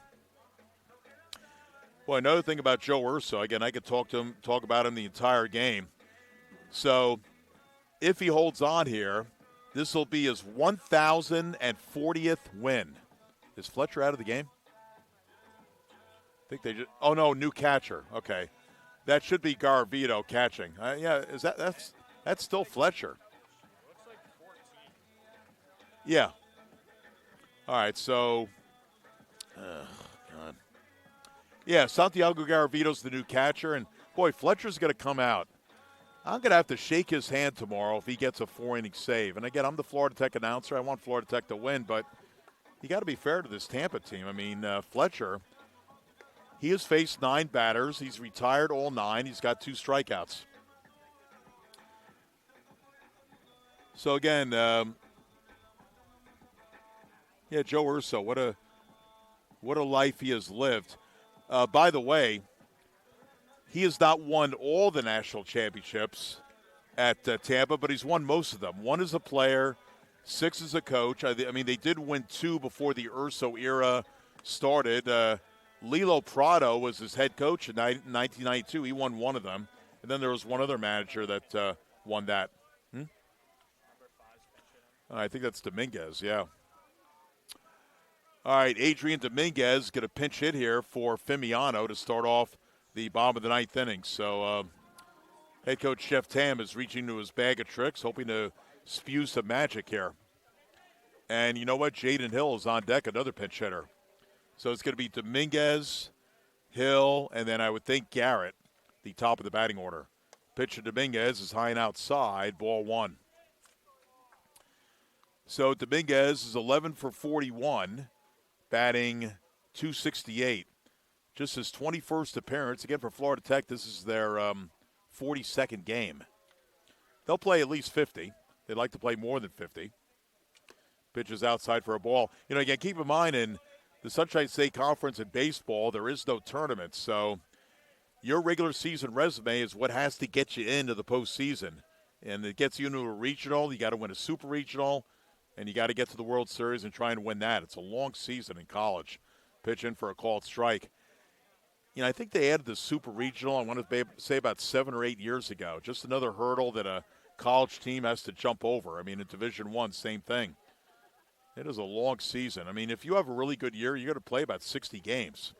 Pitch on the way is fouled off and out of play. Again, that is what Tampa did last year, 52-8. They played 60 games. I mean, that is almost, what is that? About 60%, 70% of a Major League season, 162. 60 over 162. I mean, that's a little higher than one-third. 2-2 pitch is high for a ball. So 3-2 the count. If you're Dominguez, a walk is as good as a hit. Panthers need to load the bases to bring the potential tying run to the plate. Again, Dominguez is up pinch hitting for Fimiano, and Hill is on deck pinch hitting for Wiggins. The pitch is swung on and missed, and Dominguez goes down on strikes. So that is the third strikeout for Fletcher, and the 7th time that Florida Tech has struck out tonight. So the Panthers down to their final 2 outs, and now Jaden Hill's pinch hitting for Connor Wiggins. Well, Hill's played in most of the games this year. This is his 35th appearance. He is 40 for 132, and he's batting .303. So he's had a nice year.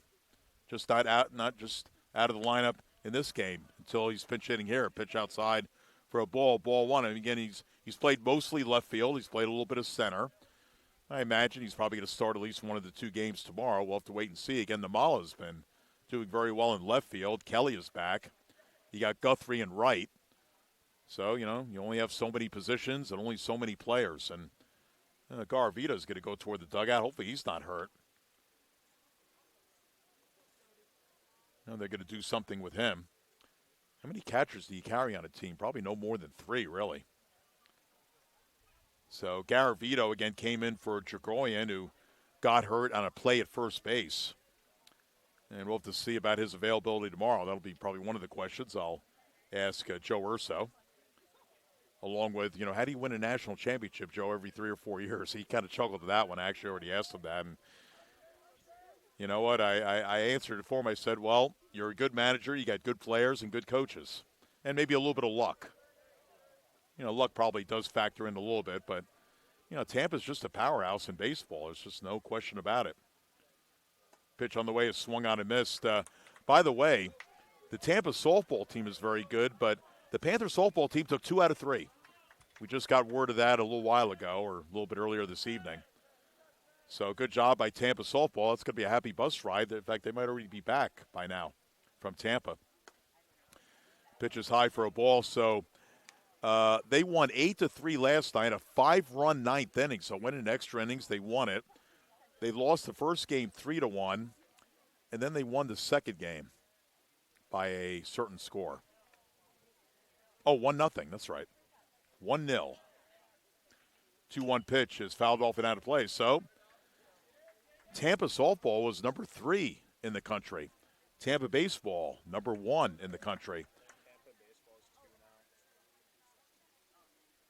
is 2 now. What's 2-0? I think Tampa's 2 in the nation now. I think, actually, I get the latest poll. They're number 1. Oh, Tampa softball might be number 2. Okay. The pitch is fouled off and out of play. Well, again, Tampa's really good in everything. They're very good in lacrosse. Basketball, competitive. Women's team has usually been better than the men's team of late. So, and again, a JV baseball team on campus. That's always a luxury. I think about 30% of the conference has JV teams. Again, I mentioned Florida Southern and Rollins. I believe Barry. 2-2 pitches swung on and missed. Boy, Fletcher, he's doing a heck of a job in relief. He has struck out Dominguez and Hill, the 2 pinch hitters back-to-back, and Florida Tech is down to their final out of this one. That is the 8th time Florida Tech has struck out, and Fletcher has 4 strikeouts. Fletcher has not allowed a base runner. He's retired all 11 batters that he has faced, and it's up to Gabe Garrett to try and keep this game going. Garrett had a bunt base hit back in the second. Otherwise, he is 1 for 4. So Fletcher, I mean, he's going to get a save, a 4-inning save if he gets one more out. The pitch is high for a ball, and it's ball 1. Well, Fletcher is second on the team in saves. This would be his 4th, assuming he gets one more batter. Alfonso leads the team with 6. So they've had 2 closers this year. I'm sure Alfonso is very good as well. Pitches in for a called strike. So you know what? It's good to jump out 4-0 if you're Florida Tech early, but you want to be leading late and avoid Alfonso and Fletcher because they are very good. Again, Florida Tech a 4-run first. They have been shut out since. Pitches in for a called strike. As they say, it's not always how you start, but how you finish. I mean, Florida Tech will always take a 4-0 start, but then it's a bunch of goose eggs. And Tampa just kept on scoring. The 1-2 pitch is outside and low, and it's 2-2. So Garrett is hoping to stay up for Blackstone, who is on deck. If the game ends here pretty soon, we're going to be under 3 hours. That's nice. Be nice if it was on the winning end, but that always doesn't happen. 2-2 pitch is a little ground ball hit to third. Garrett trying to beat it out.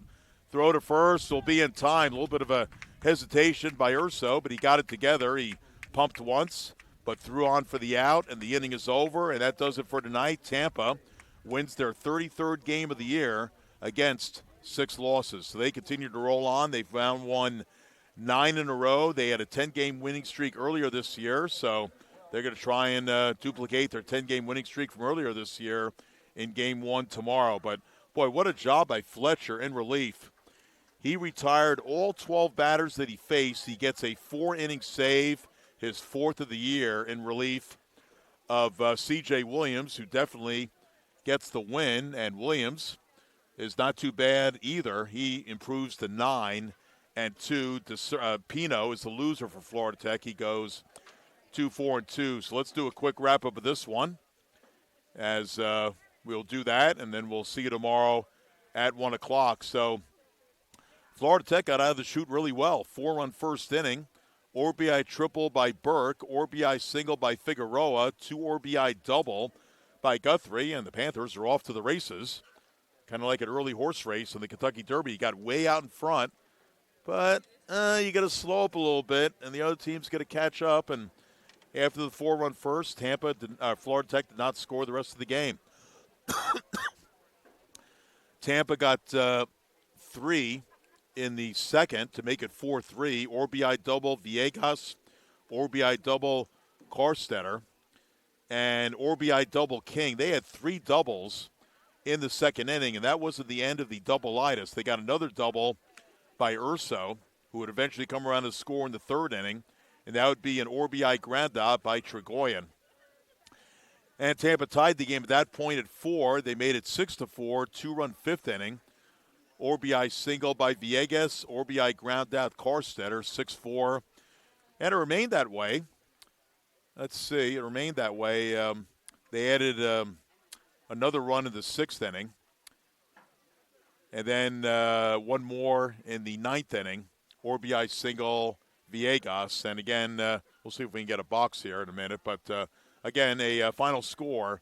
Tampa wins it by the count of 8-4. So again, Tampa improves to 33-6 and 17-2 in the Sunshine State Conference. Florida Tech, they did win 4 of their last 5 coming in. Now 4 of their last 6. They dropped to 23-19, and they dropped to 13-12 in the conference. Again, they were in a tie for Nova coming in tonight, so they might fall to either 6th or 7th place. Again, a doubleheader tomorrow at 1 o'clock. All right, that's going to do it for tonight. My thanks to Lucas and also Remington Smith for their help tonight. And again, the Panthers will try and do a little bit better tomorrow. Again, 4-run start tonight, but it did not last. They lose it 8-4. So J.C. Meyer signing off, and we will have the doubleheader tomorrow just shy of 1 o'clock. Thank you for watching. Good night.